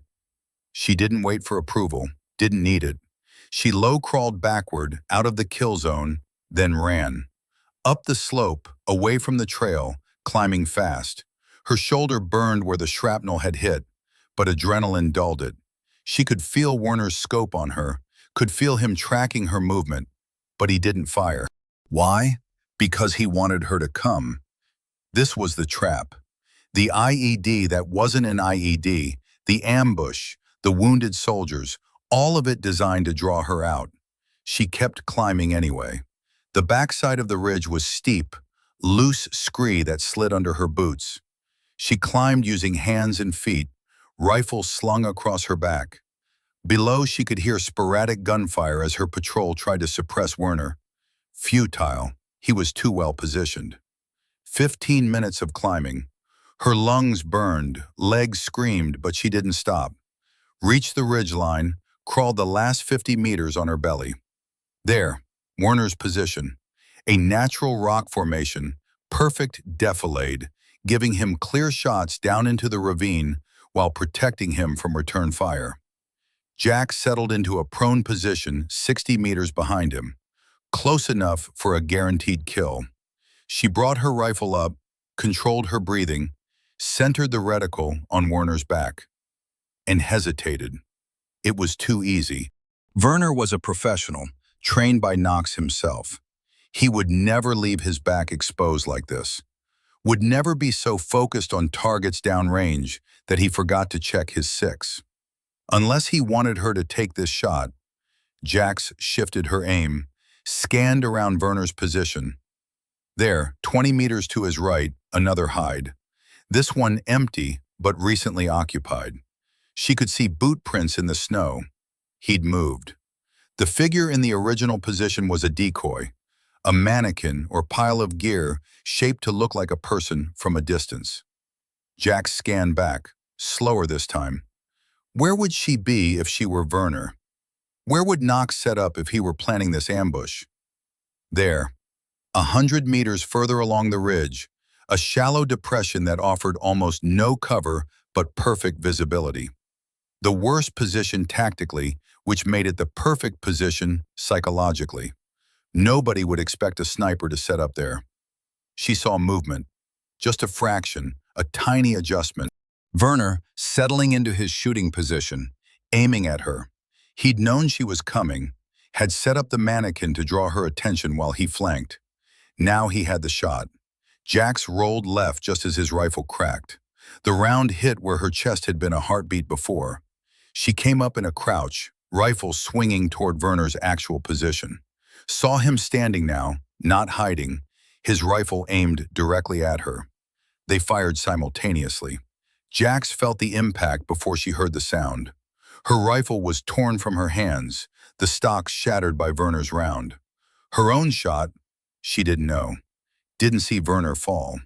She was unarmed, 60 meters from a precision shooter, completely exposed. Werner cycled his bolt, chambered a new round, aimed, and lowered his rifle. "Knox is alive," he called across the distance. Jax said nothing. "I know. The body bag was too light. The memorial ceremony was too perfect. And you," Werner's smile was cold, You're not mourning, you're hunting. So where is he? Dead, Jack said. You won. Liar. Werner raised his rifle again. Last chance. Where is Knox? Behind them, the sound of helicopters. The QRF, finally arriving. Werner glanced at the sky, then back at Jack's. This isn't over, he said. Tell Knox I'm coming, and next time, I won't miss. He disappeared over the reverse slope before Jax could respond. They medevaced the wounded to Bagram. Rodriguez and Johnson were dead. Martinez would live, but never regain full use of his shoulder. 3 others had minor injuries. The patrol had been torn apart in less than 10 minutes. Torres met Jax at the aid station, face grim. He knew. Werner knew Knox was alive, and he used you as bait to confirm it. Yes, sir. So now what? He's still out there, still hunting, and now he knows we tried to deceive him. Torres ran a hand through his hair. I should never have approved this plan. Should have just extracted you both when we had the chance. He would have followed. Jax touched her shoulder. The medic had dug out the shrapnel, bandaged it. Werner isn't going to stop until Knox is dead. Or until Werner is. Then we kill him. I'll get approval for a strike package. Predator with Hellfires. Put eyes on every valley within 50 clicks. And the second we get a signature, won't work. He's too good. By the time the Predator acquires him, he'll be gone. Jax met Torres's eyes. There's only one way this ends. I have to kill him. Face to face. That's what he wants. He's baiting you. I know, but what choice do we have? Jax pulled out her map, marked the ridgeline where she'd encountered Werner. He's staying close. Within 10 kilometers of the firebase, probably. He wants Knox, and he knows Knox is connected to me. So he'll keep pressuring, keep attacking, until Knox reveals himself, or until I make a mistake and he kills me. Torres studied the map. What do you need? Time, space, and Knox. Knox is in a hospital 200 clicks away, recovering from surgery. Then bring him here, or bring me there, I don't care. Jax's voice was steel. Werner said it himself, this isn't over, so we finish it. Knox and I, together, the way it should have been from the start. Torres was quiet for a long moment, then he nodded. I'll make it happen, but Jax, if this goes wrong, if Werner kills you both, then at least it ends. One way or another, it ends. They brought Knox back to Firebase Python 3 days later.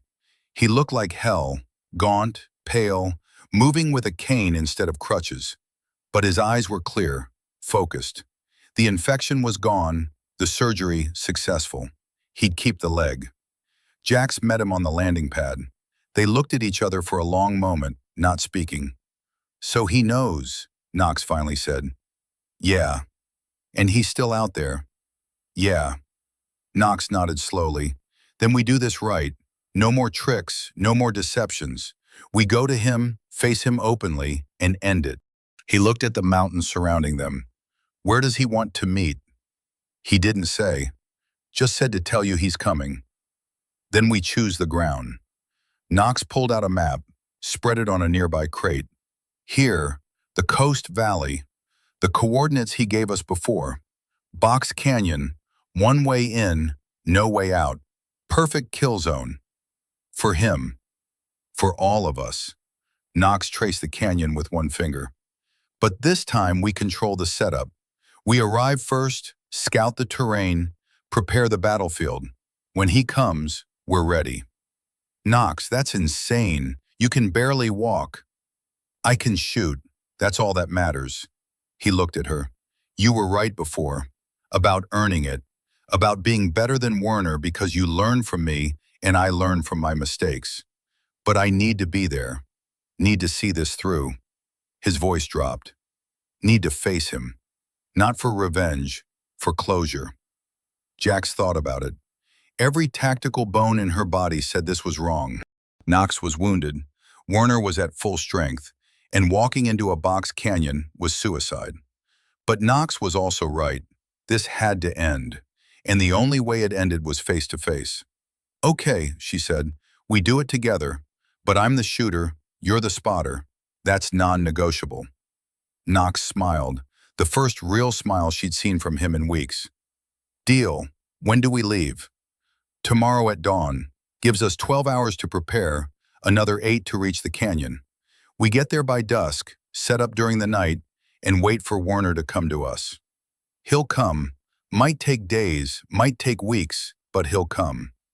Knox folded the map. And when he does, we'll be ready. They left Firebase Python at 0500, just the two of them. Torres had offered support, rangers, drones, fire support, anything they needed.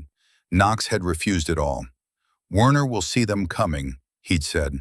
This has to be clean, just us. The walk to the coast valley took 9 hours. Knox's pace was slow, but steady, the cane helping but obviously painful. Jax carried both their rucks again, plus extra ammunition, water, medical supplies. They moved in silence, conserving energy, watching the ridgelines for threats. They reached the box canyon at 1500 hours, 3 hours before sunset. The entrance was exactly as Jax remembered it, narrow, defendable, surrounded by steep cliffs. The canyon itself opened into a bowl 200 meters across, rock walls rising on all sides. We set up here, Knox said, pointing to a pile of boulders 30 meters inside the entrance. Good cover, clear sight lines, easy fallback to the entrance if needed. They spent 2 hours preparing. Jax found the best shooting position, a natural gap between two boulders that gave her a stable rest and visibility across the entire canyon.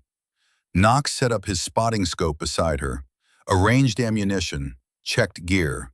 By the time the sun set, they were ready. And then they waited. The first night was quiet. Cold, -20, wind howling through the canyon. They huddled together for warmth, taking shifts on watch. Knox slept fitfully, his leg obviously hurting despite the medications. Jax barely slept at all. The second day brought snow, light at first, then heavier, reducing visibility. Jax scanned the canyon through her scope every 30 minutes, seeing nothing but white. The third day, Knox's fever came back. "It's just the cold," he said, shivering despite 3 layers. "I'm fine." He wasn't fine. The infection was returning. Jax checked his leg. The surgical site was angry red, leaking fluid. She changed the dressings, gave him antibiotics from their med kit, but knew it wasn't enough. "We need to extract you," she said. "Get you back to a hospital." "No, we stay until Werner comes." "Knox." "That's an order, Sergeant." His voice was weak but firm. "We stay." The fourth day, Knox started hallucinating. Jax woke to find him talking to people who weren't there. Jackson, Rivera, Chen, the men who died 15 years ago. Apologizing to them, begging forgiveness. "Knox, they're not here. You're feverish." She tried to make him drink water, take more medication. He pushed her away. "They're here. They've always been here, following me, watching, waiting for me to die so they can—" He trailed off, eyes unfocused. Jax made the decision. They were extracting. Werner or no Werner, Knox was dying. She keyed her radio. "Firebase Python, this is Sergeant Cole. Need immediate dust-off, critical medical, over." Static. She tried again. Nothing. The radio was working, she could hear the carrier wave, but no one was responding. Like the signal was being jammed. Or intercepted. She scanned the canyon again. Still nothing visible. But Werner was out there. Had to be. Waiting for them to move, to panic, to make a mistake. "Jax." Knox's hand found hers. His skin was burning. "Listen, when Werner comes, don't hesitate. Don't try to talk to him. Don't try to understand him. Just shoot. Kill him clean. Promise me." "I promise." "And after, tell my daughter I'm sorry. Sorry I wasn't there. Wasn't the father she deserved. Tell her—" He coughed, red flecks on his lips. "Tell her I loved her, always." You can tell her yourself when we get out of here. Knox smiled. Sure, when we get out of here. He slipped into unconsciousness an hour later. Jax tried to rouse him, couldn't. His breathing was shallow, pulse thready. Without immediate medical intervention, he'd be dead by morning. She had to move. Had to carry Knox out of the canyon, down the valley, back to the firebase. 8 hours of walking while carrying a dying man, through hostile terrain, under observation by a precision shooter. Impossible. But she had to try. Jax rigged a drag litter from their tarps and climbing rope, loaded Knox onto it, and started pulling. Out of their position, toward the canyon entrance, moving as fast as she could. She made it 50 meters before the shot rang out. The round hit 20 feet ahead, throwing up a geyser of snow. Warning shot. Jax dropped flat, covering Knox with her body. Scanned for the shooter, saw nothing. Stop! Werner's voice, amplified but not using the megaphone this time. Closer, much closer. Put down the rifle and step away from Knox. Jax stayed down. He needs a doctor. He's dying. I know. That's the point. Werner's voice moved, circling their position. I'm going to watch him die, and then I'm going to kill you. But first, I want him to know. Want him to understand. Understand what? What it's like to be abandoned. To watch your brothers die while someone who could save them chooses not to. Jax's mind raced. Werner was close, maybe within 100 meters, but she couldn't see him. He had all the advantages: position, surprise, thermal optics that could see through the snow. She had nothing, except Knox's final order. Don't hesitate, just shoot. Okay, she called out. Okay, you win. Let me say goodbye, then I'll step away. You can do whatever you want. Silence. Then, 5 minutes, then I start shooting. Jax crawled to Knox, put her mouth near his ear. Knox, Master Sergeant, I need you to wake up, just for 1 minute. His eyes fluttered open, barely conscious. Where is he? She whispered. Where would you set up if you were him? Knox's eyes focused, just for a second. His lips moved. High ground, northwest ridge, only position with clear sightlines to the entrance. I can't see him there. He's dug in, snowhide, invisible. Knox coughed. The false signal, use it. What? Thermal signature, give him a target he can't resist. Knox's hand gripped hers with surprising strength. You taught him that bodies cool fast in this cold. If he sees my heat signature fade, he'll think I'm dead. Come to confirm. Jax understood. And when he comes, you kill him. Knox's eyes closed again. End it. Jax worked fast. She stripped Knox's outer layers, wrapped them around rocks to create heat-retaining decoys. Positioned them to look like bodies from a distance. 2 of them, her and Knox, huddled together. Then she took Knox's poncho liner, the one that retained his body heat, and spread it over him to mask his thermal signature. Finally, she stripped off her own outer layers. Just base layer now, boots, hat. The cold hit like a physical blow. -30, wind chill pushing it to -50. She'd have maybe 20 minutes before hypothermia set in. Less if she didn't move. She crawled away from Knox, toward a snowdrift 30 meters from their position, burrowed into it like an animal, using the snow as insulation. It was counterintuitive. Snow was cold, but packed snow created an air gap that held heat better than wind exposure. She waited, rifle ready, watching the northwest ridge through her scope. Through the snow, she saw the heat signatures of the decoys, bright orange in her thermal imager. To Werner, they'd look like 2 people huddled together. And over the next 15 minutes, as the rocks lost heat, they'd look like 2 people dying from cold exposure. 10 minutes, the decoys cooled to yellow. Orange to yellow meant dropping body temperature, still alive, but failing. 15 minutes, yellow to green, critical hypothermia, minutes from death. 20 minutes, green to blue, dead or dying. Jax's own body was going numb, Her fingers barely worked. She was shivering so hard the rifle shook. But she stayed still, buried in snow, invisible to thermal imaging because her body temperature had dropped below the threshold. Movement on the northwest ridge. Werner, standing, slinging his rifle. He'd bought it, thought they were dead or dying, was coming to confirm, maybe to gloat, maybe to make sure. He moved down from the ridge, crossing the canyon floor with careful steps. Professional, cautious, but not expecting resistance. The dead don't shoot back. 200 meters, 150, 100. Jax's hands wouldn't stop shaking. She tried to control it, couldn't. The cold had gone too deep. Her trigger finger was wooden, numb. 75 meters. She could see Werner's face now. Weathered, scarred, determined. A man on a mission he'd waited 15 years to complete. 50 meters. He stopped, raised binoculars, scanned the decoys.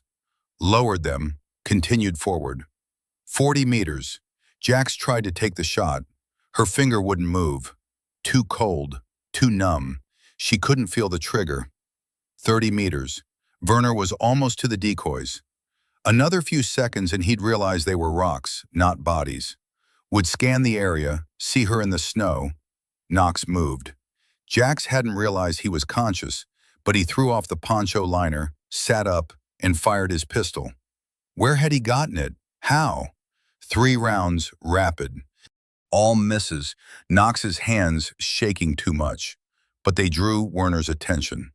Werner spun, rifle coming up, acquiring Knox's position in half a heartbeat. Jax fired. Her hands were shaking, finger barely working, but muscle memory took over. 23 confirmed kills. This would be 24. The round took Werner high in the chest, punching through his parka, spinning him. He dropped, rolled, came up on one knee, rifle still up. Jax fired again. Missed. Cycled the bolt, fired again. Hit him in the shoulder. He dropped the rifle, reached for his sidearm. Knox fired from the ground. 1 round, then another, then a third. All hits. Center mass. Textbook grouping. Werner fell backward into the snow. Jax struggled out of the drift, stumbling on numb feet. Crossed the distance to Werner, rifle ready. He was still alive, barely, blood spreading across the snow. His eyes found hers. Good shot, he whispered. Blood bubbled on his lips. Knox taught you, well. It's over, Jax said. Yeah, Werner coughed. Tell Knox, I forgive him. Jackson, Rivera, Chen, they're dead. But, another cough. But revenge doesn't bring them back, just makes more ghosts. His eyes went unfocused, stopped moving. David Werner, call sign Scalpel, was dead. Jax turned to Knox. He was still sitting, pistol in his lap, staring at Werner's body. Where did you get the pistol? She asked. Borrowed it from the armory before we left. Figured we might need backup. He looked at her. You saved my life. Again. You saved mine first. Called it even. Knox tried to stand. Couldn't. Jax helped him up, got his arm over her shoulder. They needed to move, get to warmth. But she took a moment to look at Werner's body. 15 years. All that skill, all that training, all that patience, ended by a shot from a half-frozen shooter with shaking hands. War was brutal math. The better soldier didn't always win. Sometimes the lucky one did. We should go, Knox said. His voice was weak. Before we both freeze. Jax keyed her radio. Firebase Python, this is Sergeant Cole. Mission complete. Need immediate dust-off. 2 urgent surgical. 1 KIA enemy. Over. This time the radio worked. Copy. Dust-off inbound. ETA 20 mics. They made it to the canyon entrance and collapsed. Jax spread her parka over both of them, sharing what little warmth they had left. Knox was shivering violently, going into shock. She held him, keeping him conscious through force of will. Stay with me, Master Sergeant. Trying, his teeth chattered. Did we win? Yeah, we won. Good, good. His eyes closed. Tell my daughter. You're going to tell her yourself. Stay awake, Knox. The helicopter appeared 15 minutes later, a black dot against gray sky that grew into salvation. They loaded Knox first, then Jax, then went back for Werner's body. As they lifted off, Jax looked down at the box canyon. Blood in the snow, already freezing. In an hour, the storm would cover it. In a week, it would be like nothing had happened. But she'd remember, would always remember, the cold, the fear, the moment when her hands wouldn't work and Knox had saved her by drawing fire. The moment when she'd killed a man who maybe didn't deserve to die, who'd been right about betrayal, right about injustice, but wrong about revenge. It's over, Knox whispered beside her. Yeah, Jax said. It's over. But she knew it wasn't. Not really. Werner's ghost would follow them both, same as Jackson's, Rivera's, and Chen's ghosts had followed him. That was the price of war. You carried the dead with you, and they never let you forget. The helicopter banked west, toward Bagram, toward hospitals and hot showers, and maybe even going home. Behind them, the Hindu Kush mountains stretched to the horizon, white and cold and endless, beautiful and deadly, just like everything else in this war. Jax closed her eyes and let the exhaustion take her. The flight to Bagram took 40 minutes. Jax spent most of it unconscious, the medic working to bring her core temperature back up. Hypothermia had taken her to the edge. Body temp at 92 degrees, heart rate dangerously slow, cognitive function impaired. Knox was worse. The infection had gone septic. His fever spiked at 104, blood pressure dropping, kidneys starting to fail. The flight medic hung 3 bags of IV fluids, pumped him full of broad-spectrum antibiotics, and radioed ahead for a trauma team. He's not going to make it, the medic said quietly to the crew chief. Even if we land in the next 5 minutes, he needs surgery he should have had a week ago. But they landed in 35 minutes, and somehow Knox was still breathing. The trauma team met them on the tarmac at Bagram, surgeons, nurses, equipment. They had Knox on a gurney and rolling toward the operating room before the helicopter's rotors stopped spinning. Jax tried to follow, stumbled, nearly fell. Easy, Sergeant, a nurse caught her. You need treatment too. Frostbite, hypothermia, that shoulder wound hasn't been properly treated. I'm fine. I need to. You need to sit down before you pass out. The nurse wasn't taking no for an answer. She guided Jax to a wheelchair, pushed her toward the emergency room. Master Sergeant Knox is in the best hands in theater. Let them work. They stripped Jax down, wrapped her in heated blankets, started an IV. A doctor examined her hands and feet, shaking his head at the frostbite on 3 fingers and 2 toes. 2nd degree, maybe 3rd. You're lucky you didn't lose them. Another hour in that cold. He didn't need to finish the sentence.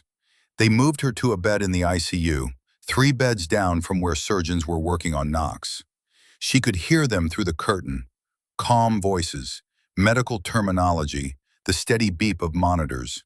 Professional, controlled. Jax closed her eyes and tried not to think about Werner's face as he died. Tried not to hear his last words. I forgive him. Too late for forgiveness. 15 years too late. But maybe better late than never. She drifted off, exhaustion pulling her under.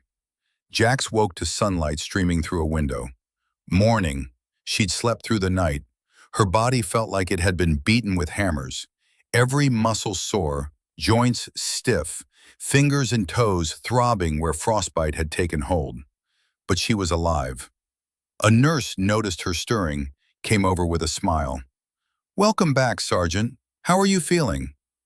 Like I got run over by a tank. Knox? The nurse's smile faded slightly. Still in surgery, it's been complicated. The infection had spread further than they thought. They're doing everything they can. Is he going to make it? The surgeons are the best. If anyone can save him, they can. The nurse adjusted Jax's IV. but you should prepare yourself.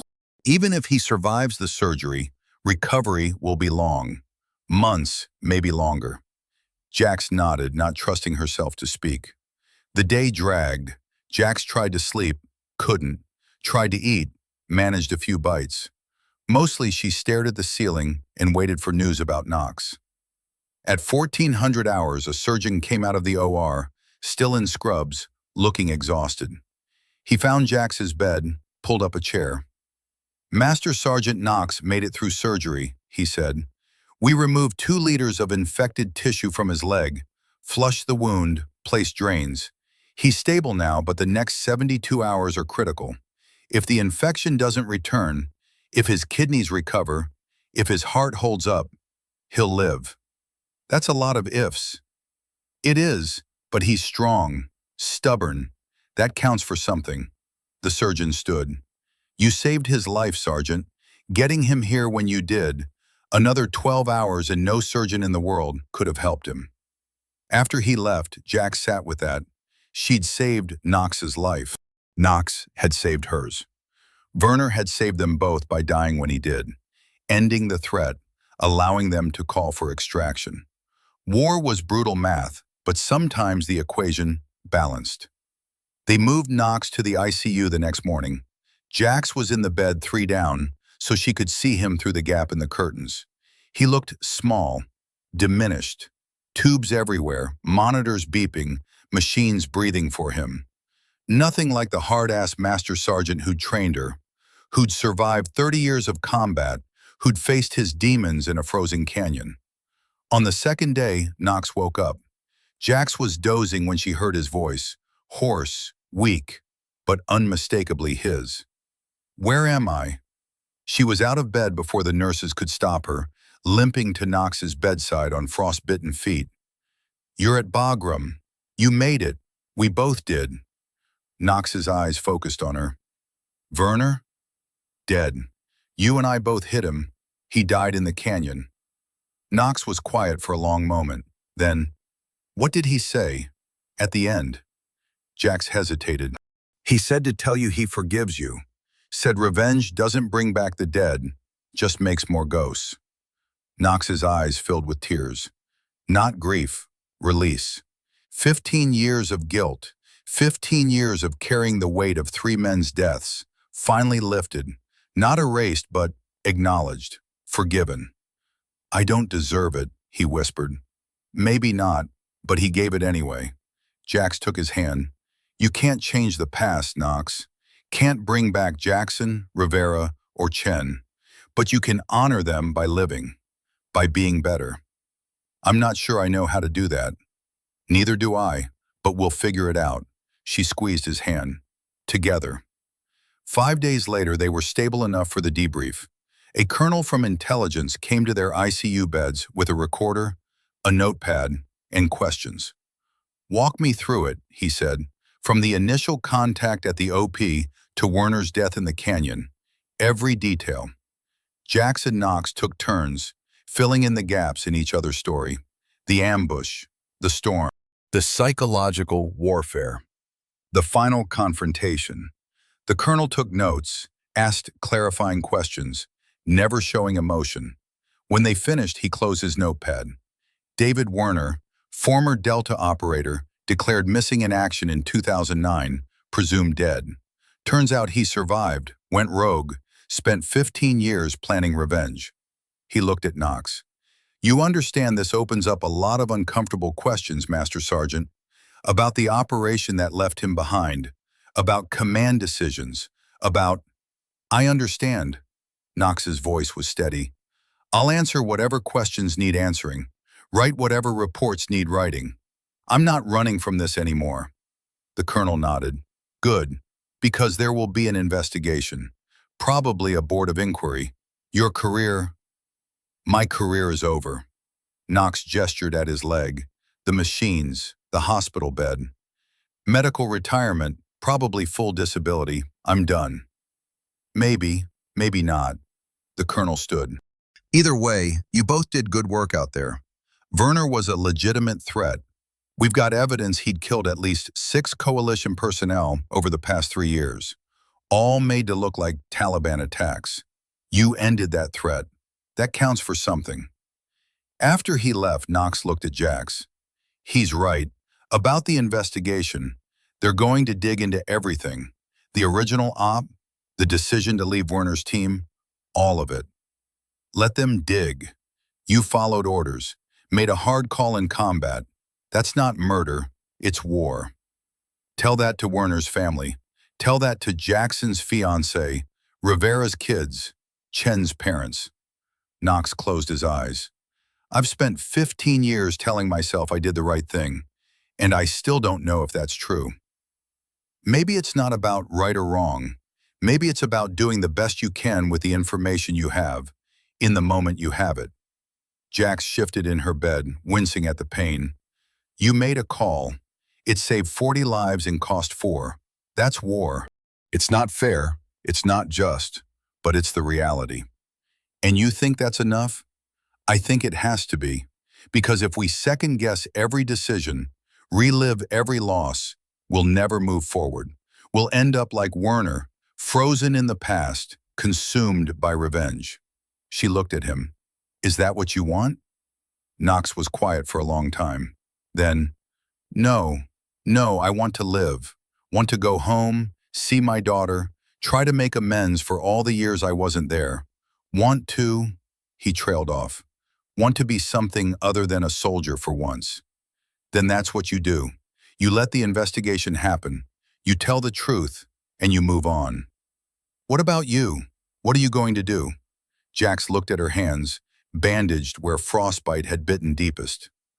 I don't know. Stay in, maybe. Or get out. Go back to Wyoming.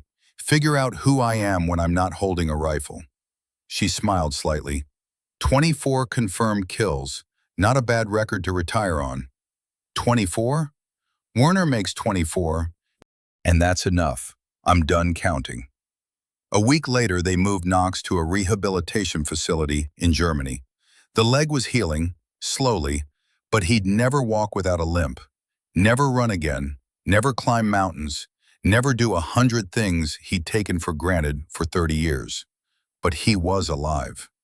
Jack stayed at Bagram another week, then got orders to return stateside. Medical separation, probably, given the frostbite and the shoulder injury and the fact that she'd killed a former U.S. operator in combat. Questions to answer, paperwork to file, psych evaluations to pass. The night before she left, she sat in her quarters and wrote 2 letters. The first was to Knox's daughter, Sarah. Knox had given her the address, made her promise to write if anything happened to him. Dear Sarah, your father asked me to write this if he didn't make it, but he did make it, so I'm writing it anyway, because there are things you should know. Your father is the bravest man I've ever met. Not because he's fearless, he's not, but because he's afraid of the right things, afraid of failing the people who count on him, afraid of letting his soldiers down, afraid of not being good enough. He made mistakes, hard choices that cost lives. He's carried that weight for 15 years, and it almost killed him. But in the end, he faced it, faced the man who wanted revenge, faced his own guilt, and chose to live instead of die. He loves you, talks about you all the time, regrets every moment he missed while he was deployed, and he wants to make it right if you'll give him the chance. He's coming home. Give him that chance. Respectfully, Sergeant Jax Cole. The second letter was harder to write. She addressed it to David Werner's next of kin, a sister in Montana, according to the records. Dear Miss Werner, I'm the soldier who killed your brother. I don't expect forgiveness, and I'm not asking for it, but you deserve to know the truth. David was a hero. He survived impossible odds, stayed loyal to his men even when his command abandoned them, and spent 15 years trying to get justice for the soldiers who died. That's not villainy, that's love. In the end, he could have killed me, could have killed Master Sergeant Knox. He chose not to, and his last words were forgiveness, not hatred. He was a better man than the war allowed him to be. I'm sorry for your loss. I'm sorry his life ended in a frozen canyon instead of at home with family. I'm sorry for a lot of things, but I'm not sorry he's at peace now. After 15 years of war, he earned that. Respectfully, Sergeant Jax Cole. She sealed both letters, addressed the envelopes, and dropping them in the outgoing mail. The flight from Bagram to Germany to the States took 36 hours. Jack slept through most of it, waking only when the wheels touched down at Dover Air Force Base. Home. American soil. No more mountains, no more Taliban, no more snipers waiting on ridgelines. Just Delaware in February, gray sky, cold but not cold, buildings and cars and civilians who had no idea what war really meant. Her parents met her at the terminal. Her mother cried. Her father stood stiff and proud, both of them older than she remembered. How long had she been gone? 18 months? 20? Time blurred in combat zones, days and months losing meaning. "Welcome home, baby girl," her father said, pulling her into a hug that hurt her shoulder, but she didn't care. They drove to Wyoming, 14 hours across the country, through landscapes that looked alien after so long in Afghanistan. Green things growing, water running in streams, air that didn't taste like dust and diesel. Home was a ranch 40 miles outside Casper. Mountains in the distance, but these were different mountains, gentle, forgiving, nothing like the Hindu Kush. The ranch house was small, worn, perfect. Her old room was exactly as she'd left it. Rodeo trophies, shooting medals, photos of high school friends who'd all moved away. A life that felt like it belonged to someone else. That night, Jack sat on the porch with her father, drinking beer, watching the sunset paint the mountains orange and gold. "You going back?" he asked. "I don't think so. Medical separation, probably. Too much damage." She showed him her hands, 2 fingers still bandaged, mobility limited. "Can't shoot like I used to." "You could do other things. Military has plenty of jobs that don't require trigger fingers." "I could, but I don't think I want to." She took a sip of beer. "I spent 2 years being really good at one thing, and that thing was killing people. I don't know who I am when I'm not doing that." Her father was quiet for a while. Then, "You're my daughter, smart, tough, stubborn as hell. You'll figure it out." He looked at her. "What happened over there, Jax? You write letters, you call, but you never really say." She told him. Not everything, not the details that would haunt him, not the moments when she thought she'd die, but enough. The mountains, the cold, Knox, Werner, the final confrontation. Her father listened without interrupting. When she finished, he was quiet for a long moment. Then, "Sounds like you did what you had to do." "Yeah, but that doesn't make it easy." "It's not supposed to be easy. That's how you know you're still human." He finished his beer. "Your mother wants to throw you a welcome home party. Invite the whole town, make a big fuss. I told her you probably wouldn't want that." "You told her right. But maybe give her something, a small dinner, family and close friends. Let people say, 'Welcome home, see you're okay,' then they'll leave you alone." Jax thought about it. "Okay, small dinner, no speeches, no fuss." Deal. The dinner was the following Saturday. 20 people crammed into the ranch house. Family, old friends, neighbors who'd known Jax since she was a kid. Her mother cooked enough food for 40, the way she always did. And everyone ate and talked, and carefully didn't ask too many questions about the war. Halfway through dinner, Jax's phone rang. She almost didn't answer. It was family time. But something made her check the caller ID. Knox. She stepped outside, answered. "Master Sergeant, how are you?" Limping along, literally. His voice was stronger than the last time she'd heard it, humor creeping back in. "I'm in Germany still, doing physical therapy. Doctors say another month, then they'll clear me to fly home." "That's good. That's really good." "Yeah, Sarah's been visiting, my daughter. We've been talking, really talking for the first time in years." He paused. "I got your letter, the one you sent her. Thank you." You're welcome. She wants to meet you. Says anyone who can keep her old man alive through that mess must be worth knowing. Jack smiled. I'd like that. Good. Because I told her you'd be at my retirement ceremony in 6 months, assuming I can convince the army to let me retire with honors instead of drumming me out. They will. You're a hero, Knox. 30 years of service, multiple commendations, a final mission that ended a legitimate threat. They'll give you the ceremony.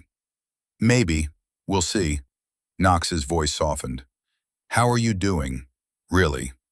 Jax looked back at the house, at the warm lights and the people inside who loved her. I'm okay.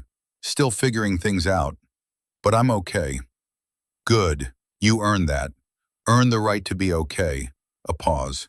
I owe you my life, Jax, multiple times over. I don't know how to repay that. You don't have to. We're soldiers. Saving each other is what we do. Former soldiers. We're retired now, remember? Right. Former soldiers. The word felt strange, foreign. What are you going to do when you get out? I don't know. Fish, maybe. Read books. Learn to be a civilian. Knox laughed. Probably fail miserably at all three. What about you? Same, except shooting instead of fishing. Turns out Wyoming has competitive shooting leagues. Thought I might try that. You'll be great at it. You're a natural. You taught me well. I taught you the basics. You made yourself great. Knox's voice was serious. Don't forget that, Jax. Everything you did over there, the shots you made, the decisions, the strength to keep going when I couldn't, that was you, not me. You. Jax felt her throat tighten. Thanks, Knox. Anytime. Now go back to your family dinner. I'll call you when I'm stateside. You'd better. She hung up, stood on the porch for a minute longer, letting the cold Wyoming air clear her head. Inside, she could hear laughter, conversation, the sounds of home. Werner was dead. Knox was recovering. The war would go on without them. It always did. But their part in it was finished. Time to figure out what came next. 6 months later, Jack stood in a dress uniform she'd almost forgotten how to wear, watching Master Sergeant Garrett Knox receive his retirement honors at Fort Bragg. The ceremony was small, dignified, a 2-star general, a color guard, a speech about service and sacrifice. Knox stood at attention despite the limp, despite the cane, despite the visible toll 30 years of war had taken. When the general pinned the Legion of Merit on his chest, Knox's eyes were dry. When they played the national anthem, his salute was perfect. Afterward, there was a reception. Cake, coffee, handshakes from officers Knox had served with over the decades. Jack stood near the back, watching, until Knox found her in the crowd. You came, he said. Of course I came. Wouldn't miss it. He smiled. There's someone I want you to meet.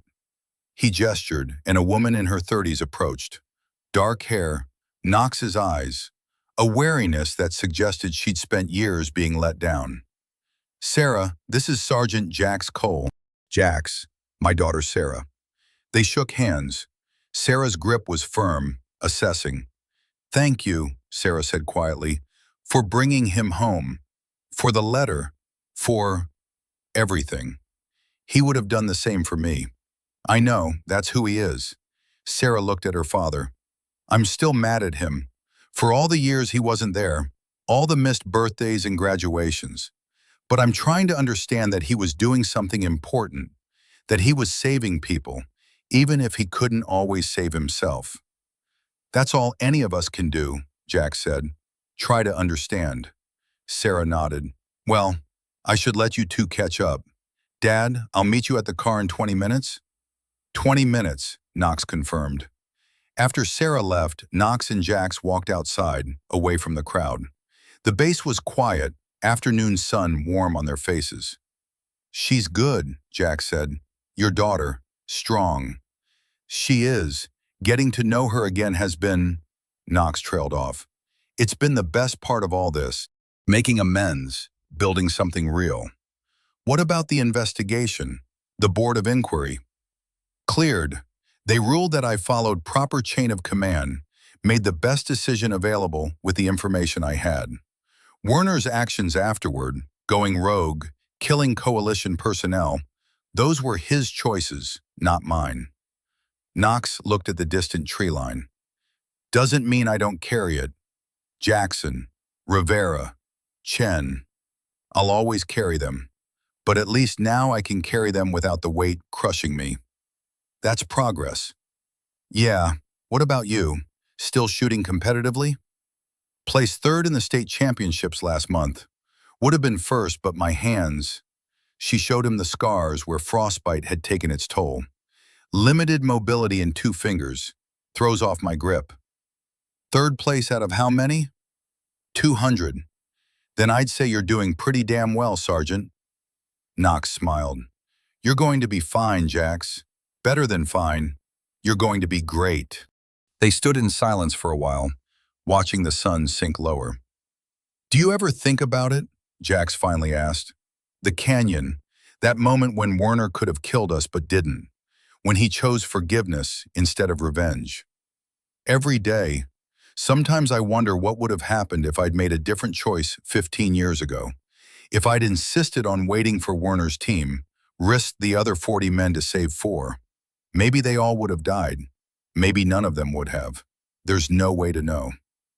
No way to know, Jax echoed. Just have to live with the choice you made. And try to be better going forward. Knox turned to face her. I'm proud of you, Jax. Proudest thing I've ever done is training you. Not because you became a great shooter, though you did, but because you became a good person. Someone who knows the cost of violence, but doesn't let it break her. Someone who can kill when she has to, but doesn't lose her humanity doing it. Jax felt tears threaten, pushed them back. You taught me that. I taught you the mechanics. You found the humanity on your own. He extended his hand. Thank you, Sergeant Cole, for everything. She shook his hand, then pulled him into a hug. Knox stiffened. He'd never been one for physical affection, then relaxed, hugged her back.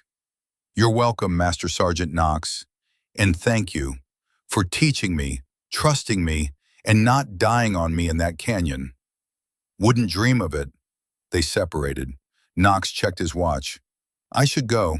Sarah's waiting, and we've got a long drive to her place in Virginia. Spending the week there, meeting her kids, my grandkids. First time I've seen them. That's good. That's really good. It is. He started to leave, stopped, turned back. Stay in touch, Jax. Don't be a stranger. I won't. You neither. She watched him walk toward the parking lot, limping but steady, a civilian now, heading toward a life he'd earned the hard way. Behind him, the sun touched the horizon, washing everything in gold. Jax took a breath, feeling the weight of the past 6 months, the past 2 years, the past lifetime settle around her shoulders. It wasn't gone, would never be gone, but it was bearable now, manageable. She'd survived the Hindu Kush, survived the cold, the fear, the moment when her hands wouldn't work, and she'd had to shoot anyway.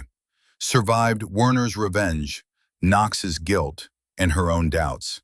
She'd survived war, and now she'd learned to survive peace. Jax walked back to her rental car, drove to the hotel, packed her bags. Tomorrow she'd fly back to Wyoming, back to the ranch, back to a life that was still taking shape, but felt more real every day. Tonight she'd sleep without nightmares. Maybe. She lay in bed, staring at the ceiling, waiting for the dreams to come. The canyon, the cold, Werner's face, they always came. But tonight, something different happened. She closed her eyes and saw mountains. Not the Hindu Kush, Wyoming mountains. Green things growing, water running, air that tasted clean. She saw herself 20 years older, teaching someone else to shoot, passing on Knox's lessons, the good ones and the hard ones, building something that outlasted the war. She saw a future where she was more than a soldier, where 24 confirmed kills didn't define her entire existence. And for the first time in 2 years, she believed it might actually happen. Jax Cole fell asleep smiling,